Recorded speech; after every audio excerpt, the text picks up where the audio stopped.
예, 찬양 불러주셔서 감사합니다.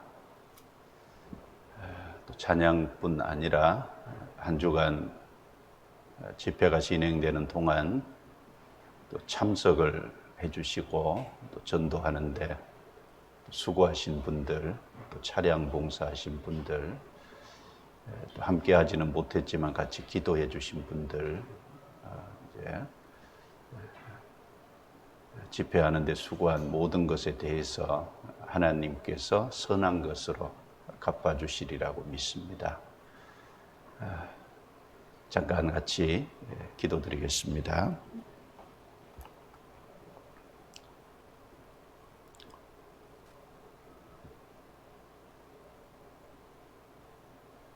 거룩하시고 은혜로우시고 자비로우신 우리 아버지 하나님, 죄로 말미암아 하나님과 원수되어 있던 저희들, 마땅히 심판을 받아 영원한 형벌인 지옥에 떨어져야 마땅하지만 주님의 크신 사랑과 또 보혈의 능력으로 우리의 모든 허물과 죄를 깨끗이 용서해 주시고 이제 그 은혜의 복음으로 우리를 불러서 구원받게 하시고 하나님의 자녀로 삼아주신 크신 은혜를 참으로 감사합니다. 지난 한 주간 동안 하나님과 그 은혜의 복음을 함께 나눌 수 있는 귀한 기회를 허락하시고 이번에도 함께 말씀을 배우는 가운데 주님의 크신 사랑을 깨닫는 구원의 역사가 나타나도록 해 주신 것을 믿고 아버지께 감사와 찬송과 영광을 돌립니다. 이 아침에 또 저희들 한자리에 모이게 해 주시고 또 비록 함께 모이지 못했을지라도 온라인으로 또 동일한 말씀을 함께 나누며 교제케 해 주신 은혜를 감사합니다. 이 시간 주 성령께서 친히 함께 계셔서 각 사람에게 필요한 말씀을 주시고 우리가 받은 은혜가 얼마나 크고 확실한지를 더욱 확증할 수 있는 시간을 갖게 해주시고 또 남은 생에 어떻게 살아가야 될지 깊이 생각하는 귀한 시간이 되도록 도와주옵소서. 하나님의 선하시고 기뻐하시고 온전하신 뜻이 무엇인지 밝히 알게 해 주시옵소서. 한 사람도 이 거룩한 무리 가운데서 떨어지는 안타까운 영혼이 없도록 도와주시옵소서. 또 우리 가운데 병약하고 또 여러 가지 환난과 삶 속에 고난 가운데 계신 분들 있다면 일일이 함께 하셔서 은혜의 손길로 도와주시고 살펴주셔서 주를 더욱 의지케 해주시고 필요한 대로 채워주옵소서. 코로나19로 어려움이 오랫동안 지속되고 우리의 마음이 또 흐트러지고 그럴 수 있는 환경이기 때문에 주님이 특별히 은혜의 손길로 우리 각 사람을 붙잡아 주셔서 우리의 마음이 해이해지지 않도록 더욱 지켜주옵소서. 말씀으로 위로해 주시고 용기를 주시고 더 주님 앞으로 나아갈 수 있도록 믿음의 진보를 이룰 수 있도록 도와주시옵소서. 시종을 온전히 주께 의탁합니다. 우리를 구원해 주신 주 예수님 이름으로 기도드리옵니다. 아멘. 성경 갈라디아서 3장을 찾겠습니다. 신약 성경 갈라디아서 3장 10절과 11절 말씀입니다.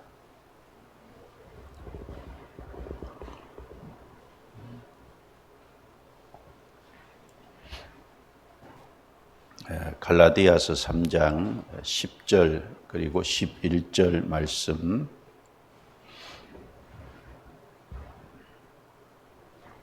자, 찾으셨으면 두 구절만 천천히 같이 읽겠습니다. 무릇 율법 행위에 속한 자들은 저주 아래 있나니 기록된 바 누구든지 율법 책에 기록된 대로 온갖 일을 항상 행하지 아니하는 자는 저주 아래 있는 자라 하였습니다. 또 하나님 앞에서 아무나 율법으로 말미암아 의롭게 되지 못할 것이 분명하니 이는 의인이 믿음으로 살리라 하였음이니라. 거기까지입니다.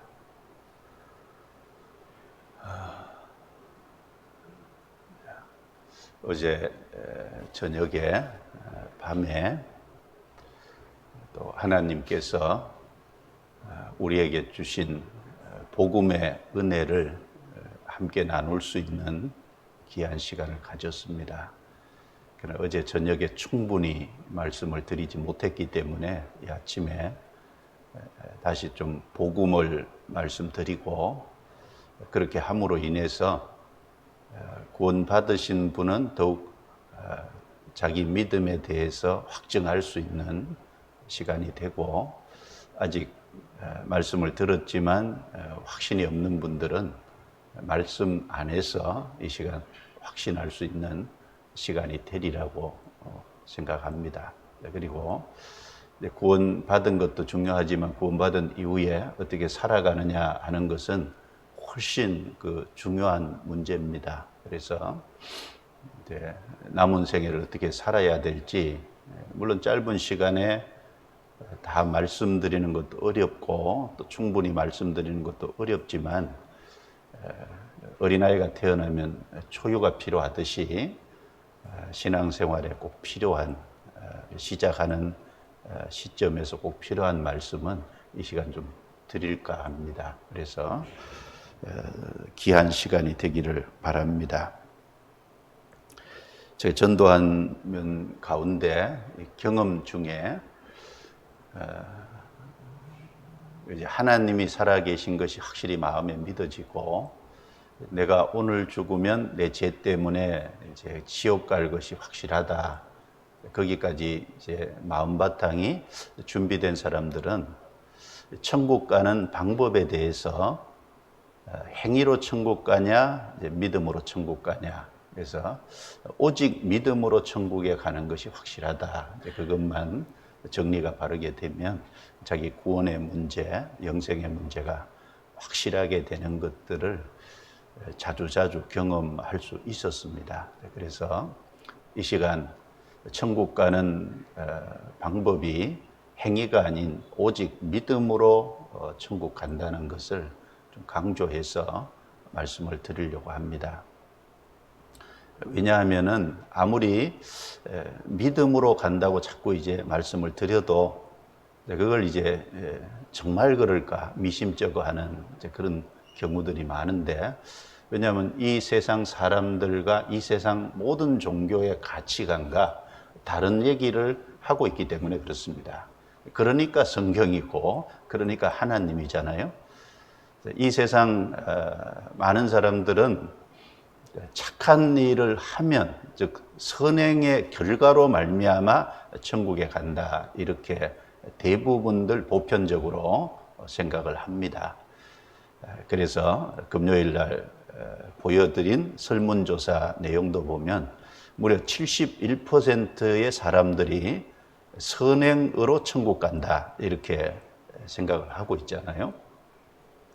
그리고 이 세상에 많은 종교가 있는데 그 종교도 보면 종교마다 어떤 규율이 있고, 그 규율을 따라서 실행했을 때 뭔가 공덕을 쌓고 나름대로 이제 의로운 일을 했을 때 그 행위의 결과로 극락에도 가고 좋은 곳에 간다라고 실제 가르칩니다.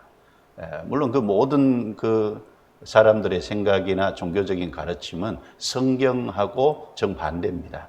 오직 성경은 믿음으로 천국 간다라고 단호하게 이제 말씀을 하고 있습니다. 어떤 분은 또 오해하시는 분이 있어요.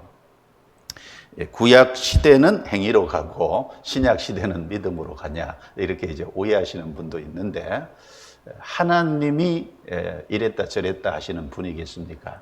하나님은 영원하신 분이고 하나님은 어제나 오늘이나 영원토록 동일하시기 때문에 하나님은 변함이 없으십니다. 하나님은 어느 시대나 오직 믿음으로 천국에 가는 유일한 딱 한 가지 방법과 길을 정해놓으셨을 뿐입니다.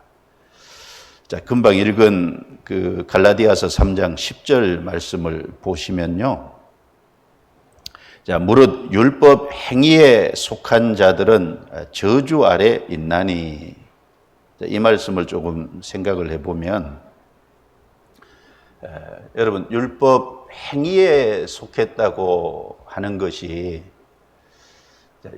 하나님도 모르고 율법과 관계없이 자기 마음대로 사는 사람을 말하겠습니까? 아니면 하나님을 알고 나름대로 율법을 알고 있기 때문에 율법을 지키려고 애쓰는 사람을 가르쳐 말하겠습니까? 후자잖아요. 하나님도 알지 못하고 하나님과 상관없이 자기 마음대로 사는 사람을 가르쳐서 율법 행위에 속했다라고 하진 않습니다. 적어도 하나님을 안다고 하고, 그리고 하나님의 주신 율법을 따라서 지키려고 애쓰는 사람, 그 사람을 율법 행위에 속한 자들이다라고 할 수 있을 거예요. 그러면 우리 생각에 얼른 그런 사람을 가르쳐서 복 받는다 그래야 맞을 것 같은데, 여기 뭐라고 말씀하셨습니까? 다시 읽어보죠. 무릇 율법 행위에 속한 자들은 저주 아래 있나니, 저주받는다 이렇게 말씀을 했어요. 물론 이 말 자체가 이해가 안 될 수 있습니다. 어떻게 하나님을 알고 율법 행위대로 살라고 애쓰는 사람을 가르쳐서 저주받는다고 할 수 있을까? 얼른 이해가 안 될 수 있지 않습니까? 근데 뒤에 설명을 붙여놨잖아요. 기록된 바, 여기 기록된 바라는 말씀은 구약 성경에 기록해 주시기를 그 말입니다. 그러면서 구약의 신명기 27장 26절 말씀을 여기 인용했어요. 누구든지 율법책에 기록된 대로 온갖 일을 항상 행하지 아니하는 자는 저주 아래 있는 자라 하였습니다. 자, 구약 성경에 말씀해 주시기를, 자, 지키려면 어느 정도 지켜야 되냐? 여기 보시죠. 율법책에 기록된 대로 온갖 일을, 즉 모든 계명을, 이제 그 말입니다. 자, 구약 성경에 율법이 얼마나 많아요.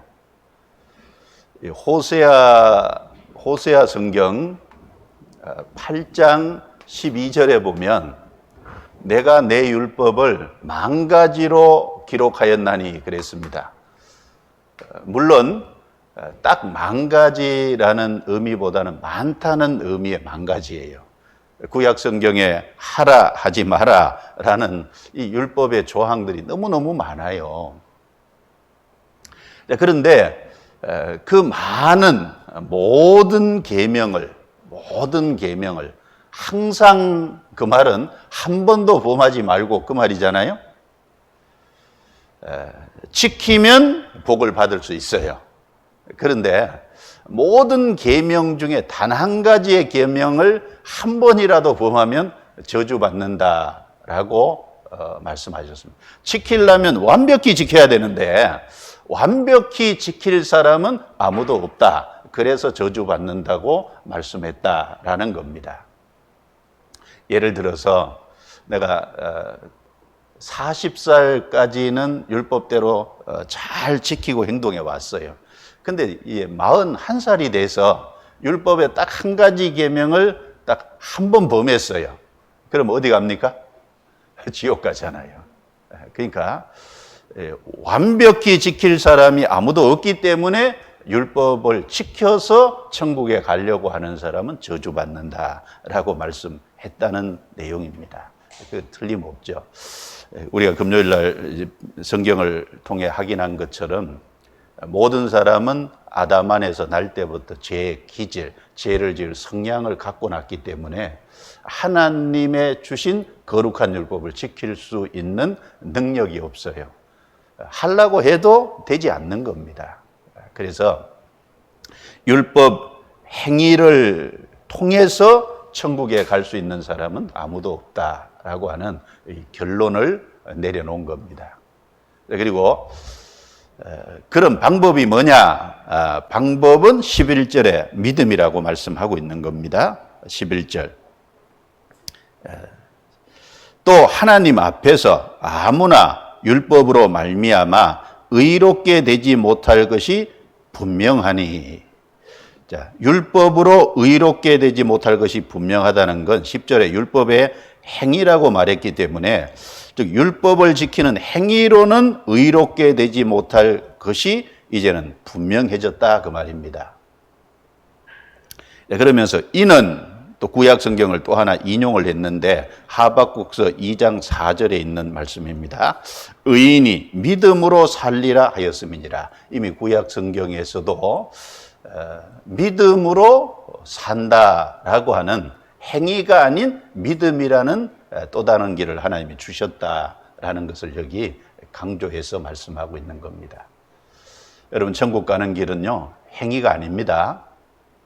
이 세상 보편적으로 사람들은 선행이라고 하는 어떤 행위를 통해서 천국 간다고 알고 있고, 또 모든 종교도 나름대로 규율이 있고 그걸 지키는 행위를 통해서 극락에 간다고 가르치지만 성경은 아닙니다.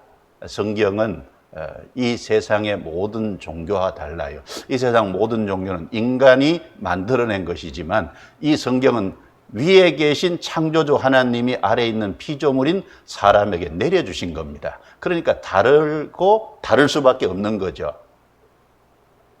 오직 믿음입니다. 믿기만 하면 돼요. 믿기만 하면 천국 갑니다. 여기 보세요. 그래서 천국 가는 방법. 자, 첫 번째, 행위로 천국에 갑니까? 두 번째, 아니면 믿음 플러스 행위로 천국에 갑니까? 자, 어떤 분은 믿으세요? 그러면 예, 믿지요. 그럼 천국 가시겠네요. 아니죠. 잘해야 가죠. 또 그래요. 그러니까 그분은 이제 믿음 플러스 행위예요. 그렇죠? 믿음 플러스 잘해야 간다고 하는 또 행위가. 그러면 믿어도 잘못하면 지옥 간다는 얘기잖아요. 세 번째, 오직 믿음으로 천국에 갑니까? 자, 1번, 2번, 3번. 답이 어디 있습니까? 3번. 오직 믿음으로 천국에 가는 단 하나의 길을 하나님은 정해 놓으셨습니다. 그럼 여기 행위가 뭐고 믿음이 뭐냐? 좀 정리하는 게 필요하죠. 행위는 내가 하는 것, 내 편에서 하는 것이 행위예요. 내가 수고하고, 내가 착한 일하고, 내가 율법을 지키고, 이제 내가 기도하고, 내가 헌금하고, 내 편에서 하는 것들이 다 행위잖아요. 그리고 믿음은 내가 못하니까 하나님이 해 주신 것을 받아들이는 것이 믿음입니다. 내가 잘할 수 있으면 믿을 필요 없죠. 내가 못하니까 하나님이 해 주신 것을 받아들이는 거예요. 자, 오직 믿음으로 천국에 갑니다. 그래서 오늘은 이 시간은 이제 구약 성경의 구원에 대해서, 영생에 대해서, 이 천국 가는 방법에 대해서 어떤 그 모형과 그림자, 그리고 어떤 사건, 인물, 이런 것들로 계속 말씀을 하고 있어요. 그 중에 몇 가지만 대표적인 예로 살펴보겠습니다. 창세기 3장을 찾겠습니다. 창세기 3장.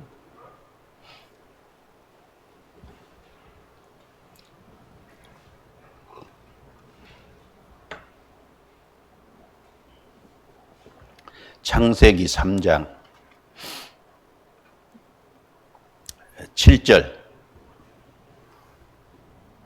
7절부터 제가 읽겠습니다. 이에 그들의 눈이 밝아 자기들의 몸이 벗은 줄을 알고 무화과나무 잎을 엮어 치마를 하였더라. 그들이 날이 서늘할 때에 동산에 거니시는 여호와 하나님의 음성을 듣고 아담과 그 아내가 여호와 하나님의 낯을 피하여 동산 나무 사이에 숨은지라. 여호와 하나님이 아담을 부르시며 그에게 이르시되 내가 어디 있느냐 가로되 내가 동산에서 하나님의 소리를 듣고 내가 벗었으므로 두려워하여 숨었나이다. 건너뛰어서요 21절입니다. 같이 읽겠습니다. 여호와 하나님이 아담과 그 아내를 위하여 가죽옷을 지어 입히시니라. 창세기 1장은 하나님이 천지를 창조하신 그 내력에 대해서 말씀하신 거고요. 창세기 2장은 그 인간 역사, 최초의 사람이 에덴 동산에서 시작했다고 하는 내용과 또 하나님이 최초로 사람에게 주신 말씀이 있습니다. 그리고 창세기 3장에 오면은 인간의 범죄와 인간의 범죄에 대한 하나님의 해결책이 같이 제시되어 있어요.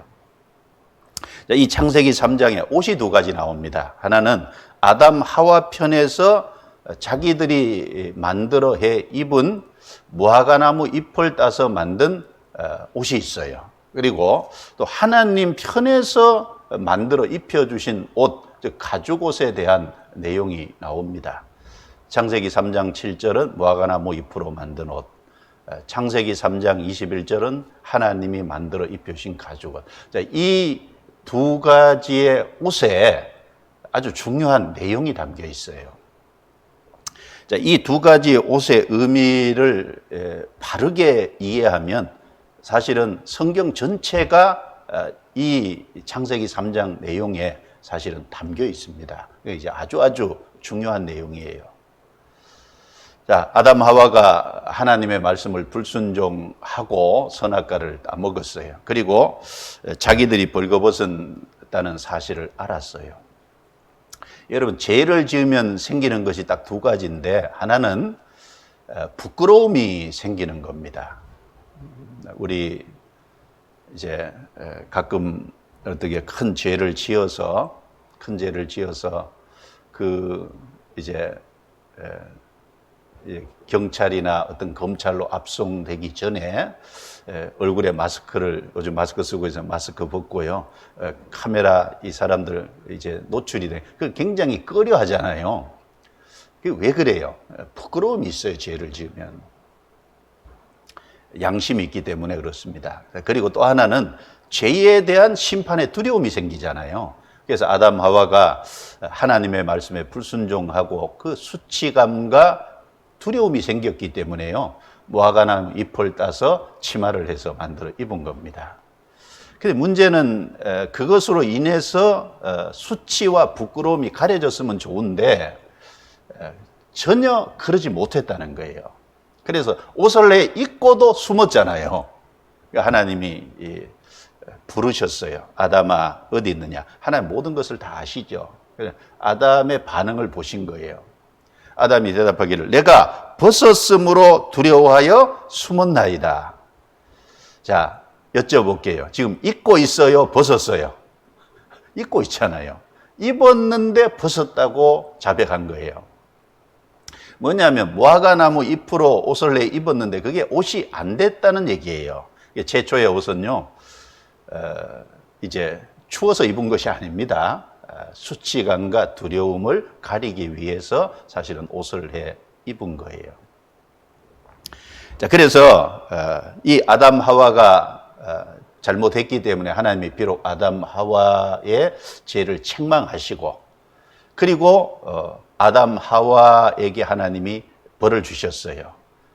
여자는 해산하는 수고, 남편의 다스림을 받는 고통, 남자는 얼굴에 땀이 흘려야 식물을 얻는 그 큰 고통을 하나님이 징벌로 주신 겁니다. 그러나 아담 하와를 하나님이 사랑하시기 때문에 아담 하와의 죄를 가려주신다는 증거로 죄 없는 짐승을 끌고 와서 짐승을 죽이시고 피를 흘려서 그 가죽을 벗겨서 그 가죽으로 가죽 옷을 아담하와 한 벌씩 해서 입혀주신 거예요.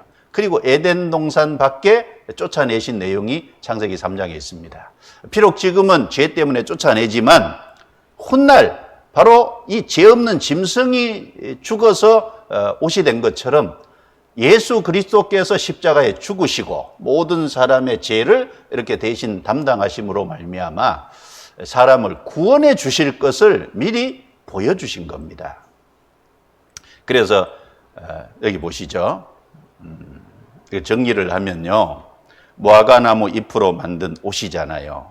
이게 내가 벗었으므로 두려워하여 숨었나이다. 입었는데 벗었다고 했어요. 입었는데 옷이 안 됐어요. 수치감과 두려움이 없어지지 않았어요. 이 무화과나무 잎으로 만든 옷은 무엇을 말하느냐? 인간의 행위를 말하는 겁니다. 아담 하와 편에서 만들어 입은 옷이잖아요.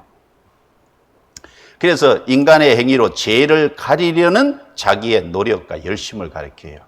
이것이 이제 안 믿는 사람들 편에서는 선행이라는 모습으로 나타나고, 또 믿는 사람들은 율법을 열심히 지키려고 하는 율법의 행위로 나타나고, 헌금 열심히 드리고 착한 일 열심히 하고 교회 열심히 다니고 기도 열심히 하고, 그게 다 인간의 행위잖아요. 자, 이 무화과나무 잎으로 만든 옷은 사람 편에서 이제 하는 어떤 노력들을 가리킵니다. 이것이 옷이 안 되죠. 자, 그러니까 하나님 편에서 죄를 해결해 주셨잖아요. 아담 하와의 죄는 어떻게 용서되었을까요? 그래서 무화과나무 잎은 안 됩니다. 여전히 죄가 있잖아요. 그래서 하나님이 죄 없는 짐승을 끌고 오셔서 이 짐승에게 죄를 짊어지우고 이 짐승이 대신 죽어서 피를 흘리고, 그리고 하나님이 그 결과로 가죽옷을 입혀주신 이 가죽옷이 답이다 그 말입니다. 대신 죽음으로 입혀주신 옷, 가죽옷이에요. 그래서 이 죄를 용서해 줬다는 뜻입니다. 그럼 가죽옷은 뭐냐? 바로 예수님이 대신 죽으심으로 입혀주신 구원의 옷입니다. 성경에 구원을 구원의 옷이다 이렇게 말씀하신 겁니다. 그래서 잘 보셔야 돼요. 이 무화과나무 잎으로 만든 옷은 안 되고 가죽옷이어야 된다는 겁니다. 자, 그래서 이사야 64장 6절 같이 읽어볼까요? 대저 우리는 다 부정한 자 같아서 우리의 의는 다 더러운 옷 같으며 우리는 다 쇠폐함이 잎사귀 같으므로 우리의 죄악이 바람같이 우리를 몰아가나이다. 우리의 의는 다 더러운 옷 같으며, 우리의 죄가 더러운 건 당연하고 우리의 선, 의, 노력, 열심, 이것은 옷은 옷인데 다 더러운 옷이다. 마치 무화과나무 잎으로 만든 옷과 같은 거예요. 진정한 옷이 될 수가 없는 겁니다. 자, 그걸 말하고, 자, 그러면 하나님이 입혀주신 옷을 입어야 되잖아요. 여기 스가랴 3장 3절 4절 자, 같이 읽어볼까요? 여호수아가 더러운 옷을 입고 천사 앞에 섰는지라. 여호와께서 자기 앞에 선 자들에게 명하사 그 더러운 옷을 벗기라 하시고, 또 여호수아에게 이르시되 내가 내 죄가를 취하여 버렸으니 내게 아름다운 옷을 입히리라. 자, 여기 더러운 옷이 나오고 아름다운 옷이 나와요. 두 가지 대비해서 나오죠. 자, 이 스가랴 3장 3절 4절은 좀 설명이 좀 필요합니다. 배경 설명이. 자, 여기 여호수아라는 인물이 나와요. 여기에서 나오는 여호수아는 성경 여호수아서를 기록한 가나안 땅을 정복할 때 그 여호수아가 아닙니다. 여기서 말하는 여호수아는 이스라엘 민족이 바벨론에 포로 잡혀갔다가 돌아왔을 때 다시 이제 성전을 건축했을 때 그 당시에 대제사장을 했던 여호수아예요. 그러니까 이름은 같은데 인물은 달라요. 자, 그 대제사장 여호수아가요, 더러운 옷을 입고 천사 앞에 섰다 그랬어요. 여러분, 대제사장이니까요, 나름대로 깨끗하게 성실하게 하나님의 말씀을 지키려고 애썼을 거 아니에요? 그러나 그럼에도 불구하고 깨끗한 옷이에요? 더러운 옷이에요? 더러운 옷이에요. 그러니까 하나님께서 이제 자기 앞에 선 자들에게 이제 명하셨어요. 여호수아가 입고 있는 그 더러운 옷을 벗기라라고 하셨어요. 자, 더러운 옷을 벗기고 또 아름다운 옷을 입히리라. 아름다운 옷. 그럼 아름다운 옷이 입혀지기 위해서는 조건이 뭐냐? 여기 보시죠. 내가 내 죄가를 지하여 버렸으니, 죄가 해결되지 않으면 아름다운 옷이 입혀질 수가 없죠. 먼저 하나님은 죄를 해결해 주시고 그리고 아름다운 옷을 입혀 주실 것을 말씀하신 겁니다. 그 이 스가랴 3장 9절에 보면은 이 땅의 죄악을 하루에 제하리라. 바로 그 죄가를 제하는 방법은 훗날 예수 그리스도께서 오심으로 말미암아 인간 역사 속의 모든 죄를 한꺼번에 예수님이 다 해결해 주심으로 아름다운 옷을 입혀 주실 것을 약속하신 겁니다. 그래서 여기 중요한 게 인간의 모든 노력과 열심과 이런 건 다 더러운 옷이고, 그 더러운 옷을 가지고는 하나님 앞에 설 수 없기 때문에 아름다운 옷을 입어야 됩니다. 아름다운 옷이 입혀지기 위해서는 먼저 성결 조건이 죄가가 제재해야 돼요. 죄가 해결돼야 돼요.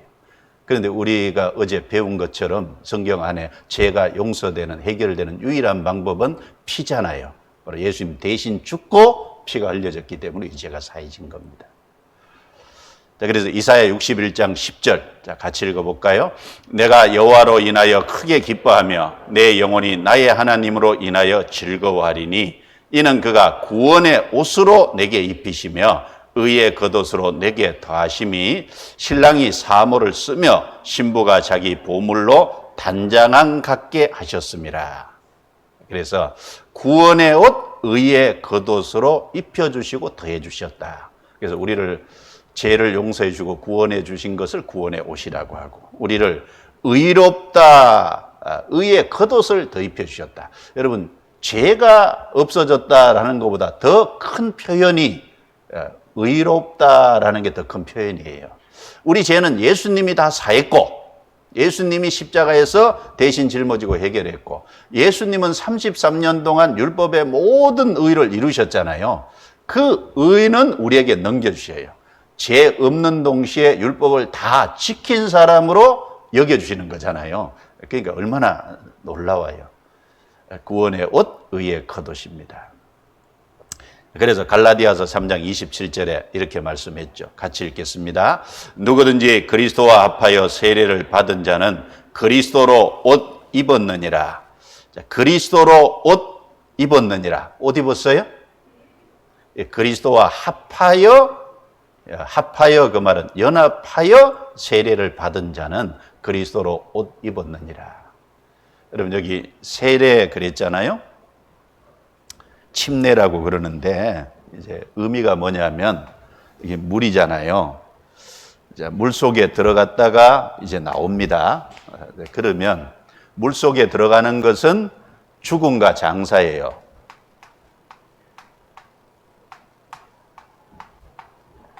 죽음과 장사고, 물에서 올라오는 것은 부활입니다. 부활. 자, 예수님께서 십자가에 죽으시고 무덤에 장사되셨어요. 그런데 3일 만에 다시 부활하셨잖아요. 그래서 그리스도와 연합했다라는 의미가 뭐냐면 예수님의 죽음과 장사가 나를 위한 거잖아요. 예수님이 십자가의 죽음으로 내 죄는 거기서 이제 끝났고, 그리고 장사된 것처럼 내 옛사람, 내가 하나님을 알지 못하던 아담 안의 옛사람은 나는 이제 장사됐다, 그 말입니다. 그래서 물에 내려갈 때는 예수님의 죽음이 나의 죽음이고 예수님의 장사가 나의 장사고, 예수님은 이제 무덤에 3일 만에 부활하셨잖아요. 그래서 예수님이 다시 살아나심으로, 그리고 승천하셔서 성령을 우리에게 보내주셨으니까 예수님이 이제 부활하셔서 성령을 우리에게 보내주신 그 부활의 새 생명을 받은 이제 남은 생에는 새 사람으로 살아간다는 신앙 고백이잖아요. 그러니까 우리 마음에 믿는 것을 물속에 들어갔다 나옴으로 신앙 고백을 하는 겁니다. 그러니까 여러분, 우리가 뭘 믿어요? 예수님이 십자가에서 내 죄를 사했고, 예수님이 무덤에 장사됨으로 내 옛사람, 아담 안에 속한 내 옛사람은 이제 끝난 거잖아요. 주님이 부활의 새 생명을 주심으로 우리의 속에 성령이 오셨고, 그리고 이제 나는 새 사람이 됐고 남은 생에는 주님 앞에 갈 때까지 새 사람으로 사는 거잖아요. 새 사람이 된 사람이 영원한 천국에 들어갑니다. 그것을 신앙 고백하는 거지 않습니까? 자, 그래서 그렇게 믿는 사람은 그리스도로 옷 입었느니라. 옷 입었어요. 그리스도로 옷 입은 사람이 그리스도 앞에, 하나님 앞에 설 수 있습니다. 옷 입으셨죠? 우리 신앙의 옷. 신명기 22장 11절에 보면 또 이런 말씀도 있어요. 성경에 옷 얘기가 참 많아요. 그래서 양털과 배실로 섞어 짠 것을 입지 말지니라. 양털은 양의 털을 가지고 만든 옷이고, 배실은 목화씨를 땅에 심어서 그것이 이제 자라서 목화를 수확해서 그걸 이제 거기서 실을 뽑아내고 그걸 가지고 옷을 만든 것이 이제 배실이에요. 배실. 자, 양털과 배실로 섞어 짠 것을 입지 말지니라. 얼른 보면 혼방 입지 마라. 그 말 같은데, 여러분 여기 혼방 입은 사람도 있는데 큰일 났네 이제. 성경에 이런 말씀을 했을 때 이걸 신령한 사실을 설명하려고 이 말 하신 겁니다. 혼방 입지 말라는 말이 아니고. 그러면 양털은 뭐냐? 어린 양 예수님의 공로를 말하고요. 배실은 노력으로 거기 이제 한 거잖아요. 그러니까 이건 자기의 공로를 말하는 겁니다. 그래서 예수님의 공로와 자기 공로를 섞어서 믿으면 천국에 갈 수 없다는 걸 가르치는 거예요. 한 사람이 예수님의 공로를 50% 믿는다고 합시다. 그러면 이 사람은 틀림없이 자기 공로를 거기다 50% 보태기 하게 돼 있어요. 그럼 어디 가요? 자, 또 대답 안 하시네. 어디 가요? 지옥 갑니다. 뭐 물어보나 마나. 한 사람이 예수님의 공로를 90% 믿어요. 그럼 이 사람은 자기 공로를 10% 보탠다는 거예요. 이 사람도 역시 지옥 갑니다. 한 사람이 예수님의 공로 99.9999%를 믿어요. 그러면 자기 공로는 0.0001%는 있다는 말입니다. 자, 앞에 두 경우는 지옥 간다는 거 아는데 설마 이런 경우에 지옥 가겠냐? 그래, 지옥 갑니다. 그런데 예수님의 공로를 100% 받아들이는 사람은 천국 가는 데는 자기 공로가 없다는 거잖아요. 이 사람이 어디 가냐에 천국 갑니다. 섞으면 안 돼요. 아무리 작은 거라도 천국 가는 데는 내 것을 거기 보태게 할 것이 아무것도 없는 거예요. 천국 가는 건 오로지 하나님이 해주신, 예수님이 대신 죽어서 내 죄값을 갚아주신 그 사실 때문에 내가 천국 가는 겁니다. 그래서 천국 가는 데는 내 쪽에서 보탤 것이 아무것도 없다는 걸 그걸 인정하셔야 돼요. 그걸 받아들이셔야 돼요. 그걸 가르쳐서 믿음이라고 하는 겁니다. 믿음. 자, 그래서 창세기 3장에 무화과나무 잎으로 만든 옷은 인간 편에서의 행위, 공로, 노력. 가죽옷은 하나님 편에서 준비해 주신, 대신 죽어서 생긴 게 가죽이잖아요. 예수님이 대신 죽음으로 입혀주신 구원의 옷을 말씀하고 있는 겁니다. 그러니까 창세기 3장부터 답이 있죠? 하나님은 인간의 문제가 무엇인지도 여기 말씀해 놓고, 그리고 실제 답이 무엇인지도 처음부터 하나님은 공포해 놓으신 거예요. 창세기 4장에 넘어갑니다. 4장. 자, 4장 1절. 아담이 그 아내 하와와 동침하매 하와가 잉태하여 가인을 낳고 이르되 내가 여호와로 말미암아 득남하였다 하니라. 그가 또 가인의 아우 아벨을 낳았는데 아벨은 양치는 자였고 가인은 농사하는 자였더라. 세월이 지난 후에 가인은 땅의 소산으로 제물을 삼아 여호와께 드렸고 아벨은 자기도 양의 첫 새끼와 그 기름으로 드렸더니 여호와께서 아벨과 그 제물은 연락하셨으나 가인과 그 제물은 연락하지 아니하신지라. 가인이 심히 분하여 안색이 변하니 여호와께서 가인에게 이르시되 내가 분하여 함은 어쩌미며 안색이 변하면 어쩌미뇨 내가 선을 행하면 어찌 낯을 열지 못하겠느냐 선을 행치 아니하면 죄가 문에 엎드리느니라 죄의 소원은 내게 있으나 너는 죄를 다스릴지니라. 가인이 그 아우 아벨에게 고하니라. 그들이 들에 있을 때에 가인이 그 아우 아벨을 쳐 죽이니라. 거기까지입니다. 자, 창세기 4장에 넘어오면 아담 하와가 에덴 동산 밖에 추방이 돼서요. 많은 자식을 낳았어요. 자, 아담과 하와는 만들어지는 순간부터 어른으로 만들어졌잖아요. 아기로 만들어진 게 아니라. 그래서 만들어진 그 창조된 순간부터 아기를 낳을 수 있는 물리적인 몸이에요. 그러니까 이제 많은 자녀가 있었어요. 그런데 대표적으로 가인과 아벨이 하나님께 제사를 드렸던 이 특별한 사건을 여기 기록해 놨습니다. 성경은 모든 역사를 기록한 것이 아니고 구속사의 역사를 기록한 거예요. 그러니까 구속사를 설명하기 위한 발췌된 기록이다라는 겁니다. 어떤 분은 아담 하와 외에 그리고 가인과 아벨 외에 아무도 없었다고 생각하는데 아닙니다. 많은 자식이 있었지만 그 중에 가인과 아벨 얘기를 여기 성경에다가 말씀해 놓은 겁니다. 자, 여기 세월이 지난 후에 3절에는 이 가인과 아벨이 성인이 됐다는 거예요. 가인은 땅의 소산으로 제물을 삼아 여호와께 드렸고 아벨은 자기도 양의 첫 새끼와 그 기름으로 드렸더니 가인은 농사를 열심히 지어서요. 농산물 중에서 아마 제일 좋은 것을 하나님께 드렸을 거예요. 아벨은 양을 잡아서 피를 흘리고 대신 죽여서 그 안에 있는 기름을 끄집어내놓고 그걸 하나님께 드렸어요. 하나님이 이 가인의 제사는 안 받아주셨어요. 아벨의 제사는 받아주셨잖아요. 그래서 여호와께서 아벨과 그 제물은 연락하셨으나 연락하셨다는 말이 응답해 주셨다는 겁니다. 근데 가인과 그 제물은 연락하지 아니하신지라. 가인과 그 제물은 안 받아주셨어요. 이 당시에 이제 연락했다, 응답했다라는 직접적인 표시가 뭐냐면 하늘에서 불이 내려와서 제물을 태워서 살라가는 거예요.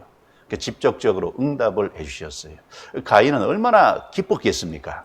그런데 아벨은 얼마나 기뻤겠어요. 그런데 가인은 자기 걸 안 받아주니까 여기 분했다고 했어요. 동생을 죽이고자 하는 마음이 생겼어요. 하나님이 경고하셨죠. 네가 한 행동을 한번 돌아봐라. 네가 선을 행했다면 어찌 낯을 들지 못하겠느냐. 하나님은 가인에게 지적하기를 네가 선을 행한 게 아니라 악을 행했다고 말씀했어요. 여러분, 하나님께 제물을 드렸는데 그게 왜 악일까요? 얼른 이해가 안 되는 얘기잖아요.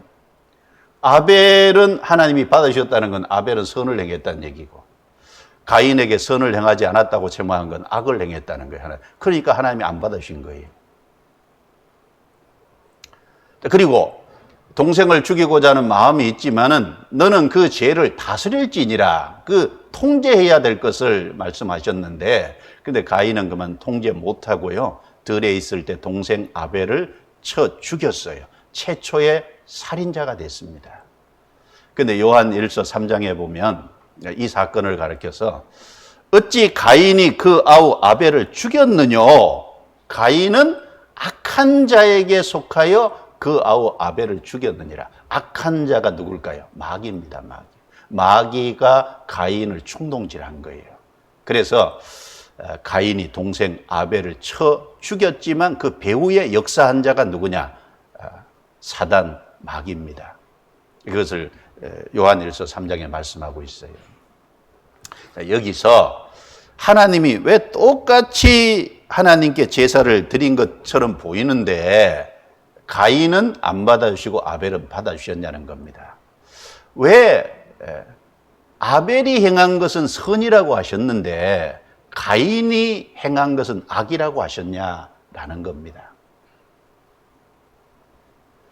궁금하지 않아요? 왜 많은 사람이 지금도 교회 다니는데 교회 다니는 많은 사람 중에 하나님이 어떤 사람은 구원해 주시고 어떤 사람은 구원 안 해 주시냐 그 말입니다. 구원 안 해 주신다는 거, 그게 선이 안 되기 때문에 구원 안 해 주신다는 말 아니에요? 그럼 하나님이 보실 때 선이 뭐냐 그 말입니다. 그래도 우리가 좀 생각해 봐야 되는 문제잖아요. 그런데 어떤 분은 이제 얼른 지레짐작을 해가지고요. 그건 뭐 쉽죠. 가인은 대충 드렸고 아벨은 막 정성스럽게 드렸으니까 하나님이 가인은 대충 드렸으니까 안 받아주고 아벨은 정성스럽게 드렸으니까 받아주지 않았겠냐고. 얼른 들으면 그럴 듯해요. 우리 한국 사람들은 치성이면 감천이라 그러잖아요. 막 지극정성으로 하면 하늘도 감동할 거 아니냐. 쉽게 말하면 그런 식이에요.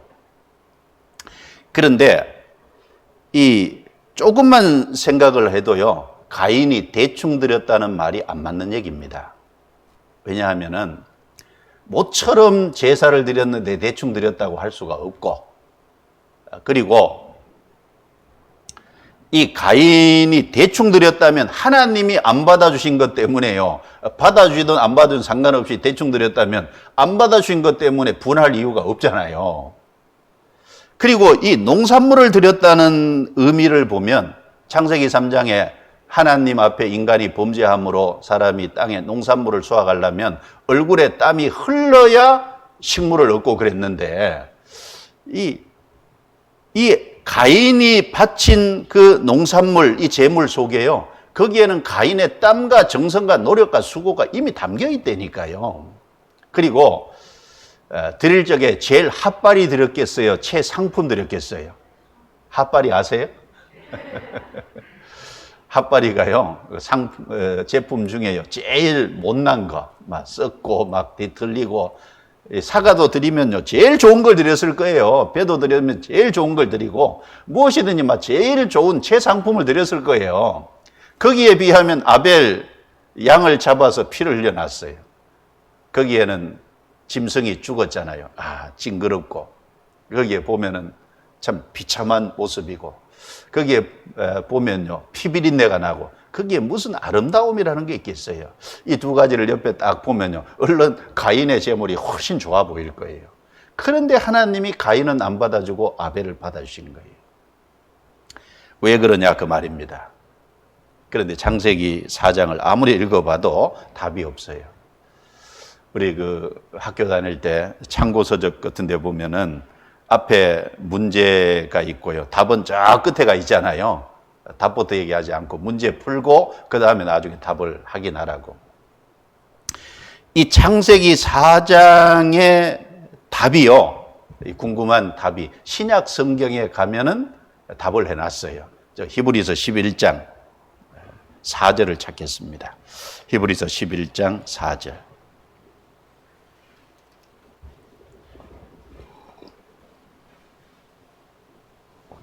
히브리서 11장 4절.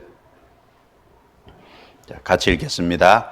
믿음으로 아벨은 가인보다 더 나은 제사를 하나님께 드림으로 의로운 자라 하시는 증거를 얻었으니 하나님이 그 예물에 대하여 증거하심이라. 저가 죽었으나 그 믿음으로써 오히려 말하느니라.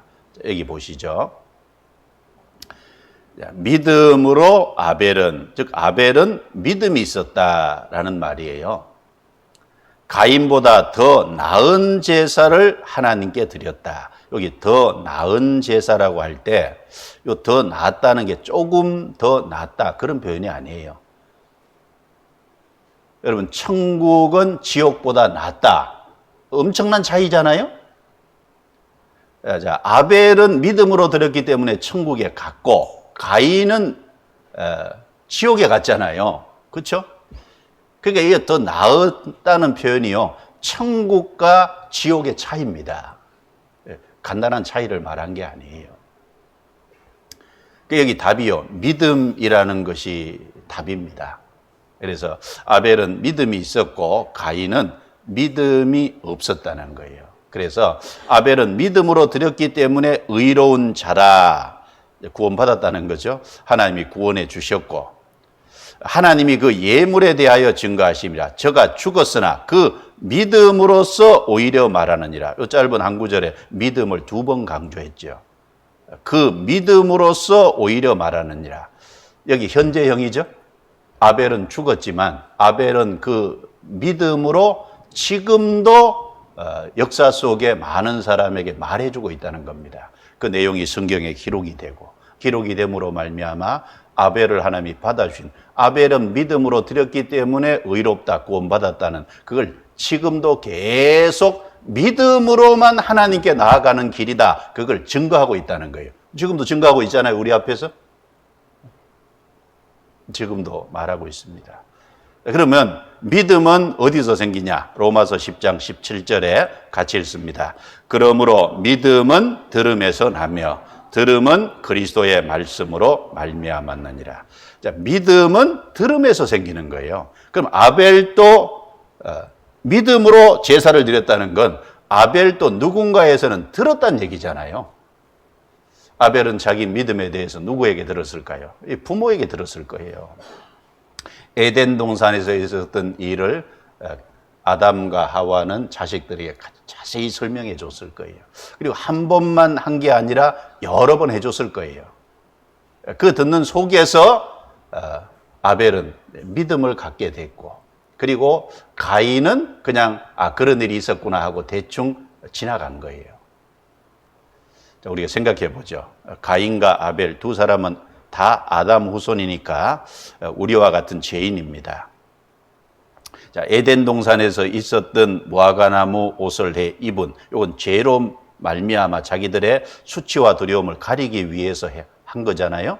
근데 그것 가지고 안 돼서 숨어 있을 때 하나님이 찾아오셔서 가죽 옷을 해 입혀주신 걸 자세히 듣는 속에서 가인은 그런 일이 있었구나 하고 지나갔고, 아벨은 그 속에서 뭔가 하나 중요한 것을 깨우친 거예요.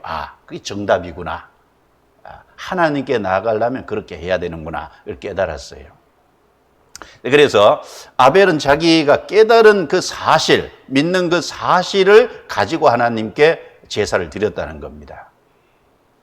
자, 가인은 땅의 소산물로 드렸어요. 이것은 자기 노력과 열심과 자기 의입니다. 성경에 가인의 기도의 내용이 안 나와 있는데 요약하면 이런 식으로 기도했을 겁니다. 하나님,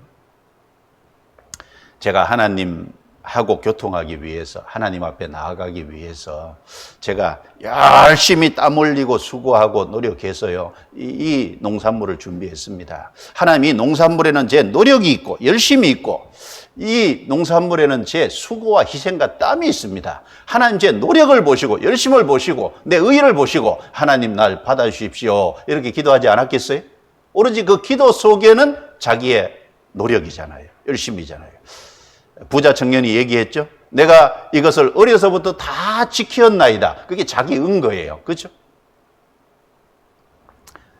근데 아벨은 짐승을 잡아서 피를 흘리고 기름을 끄집어내고 하나님께 드렸어요. 아벨은 믿음으로 드렸다 그랬습니다.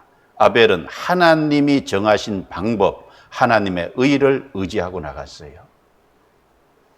아벨은 뭐라고 기도했을까요? 아벨이 기도한 내용이 나와 있지 않지만 이런 식으로 기도했을 겁니다. 하나님 앞에 저는 죄인입니다. 제 아버지가 범죄하고 자기 수치와 부끄러움을, 두려움을 가리기 위해서 무화과나무 옷으로 치마를 해 입었지만 그게 옷이 안 되고, 하나님이 제 부모를 징벌하시고, 그런데 하나님께서 죄를 용서해 주신다는 증거로 짐승을 대신 끌고 와서 피를 흘리고, 그리고 그 가죽을 벗겨서 내 아버지에게 가죽 옷을 만들어 입혀주신 것처럼, 하나님, 저도 죄인이지만 그러나 하나님이 정하신 대신 죽음이라는 방법을 의지하고 하나님께 나아갑니다. 하나님, 이 피를 보시고 대신 죽음을 보시고 하나님 저를 받아주십시오. 그렇게 기도하지 않았겠어요? 자기의 허물과 죄가 있다는 것도 알았고, 그리고 하나님의 정하신 방법이 무엇이라는 것도 알았고, 그 하나님이 정하신 방법을 의지하고 나가면 그게 선이라는 겁니다. 선. 하나님이 정하신 방법이 아닌 자기 의를 의지하고 나가는 게 악입니다. 하나님 보실 때. 하나님이 받고 말고 받으셨어요. 아벨을 받아주셨어요. 여러분 로마서 10장 2절 3절 말씀을 같이 읽어보겠습니다. 내가 증거하노니 저희가 하나님께 열심히 있으나 지식을 좇은 것이 아니라 하나님의 의를 모르고 자기 의를 세우려고 힘써 하나님의 의는 복종치 아니하였느니라. 여기 말씀을 잘 한번 보세요. 여기 저희가 하나님께 열심히 있으나, 자, 열심히 있어요. 그런데 지식을 좇은 것이 아니라 열심은 있는데 지식은 없어요. 무슨 지식이 없냐? 하나님의 의를 모르고 하나님이 정하신 방법, 하나님의 의에 대한 지식이 없는 거예요. 그게 뭔지를 깨닫지 못했어요. 그러다 보니까 자기 의를 세우려고 힘쓰게 되는 거예요. 이 열심이 뭡니까? 자기 의를 세우려고 힘쓰는 게 열심이죠. 하다 보니까 결과적으로 하나님의 의는 복종치 아니하였느니라. 열심히는 했는데 자기 의는 세웠는데 하나님이 정하신 방법은 복종치 않았다는 건 안 받아들였다는 거예요. 안 믿었다는 겁니다. 거절했다는 거예요. 그러면 열심히 하고 어디 가죠? 지옥 갑니다. 여러분, 하나님도 모르고 그리고 하나님과 상관없이 자기 멋대로 살다가 지옥 가는 사람은 덜 억울할 거예요. 왜냐하면 자기 죄 때문에 가니까. 그런데 교회도 열심히 다니고 그리고 나름대로 열심히 하고, 그런데 딱 하나 하나님의 의에 대한 믿음은 없어요. 열심히 하고 지옥은 지옥대로 가고. 억울하지 않겠어요?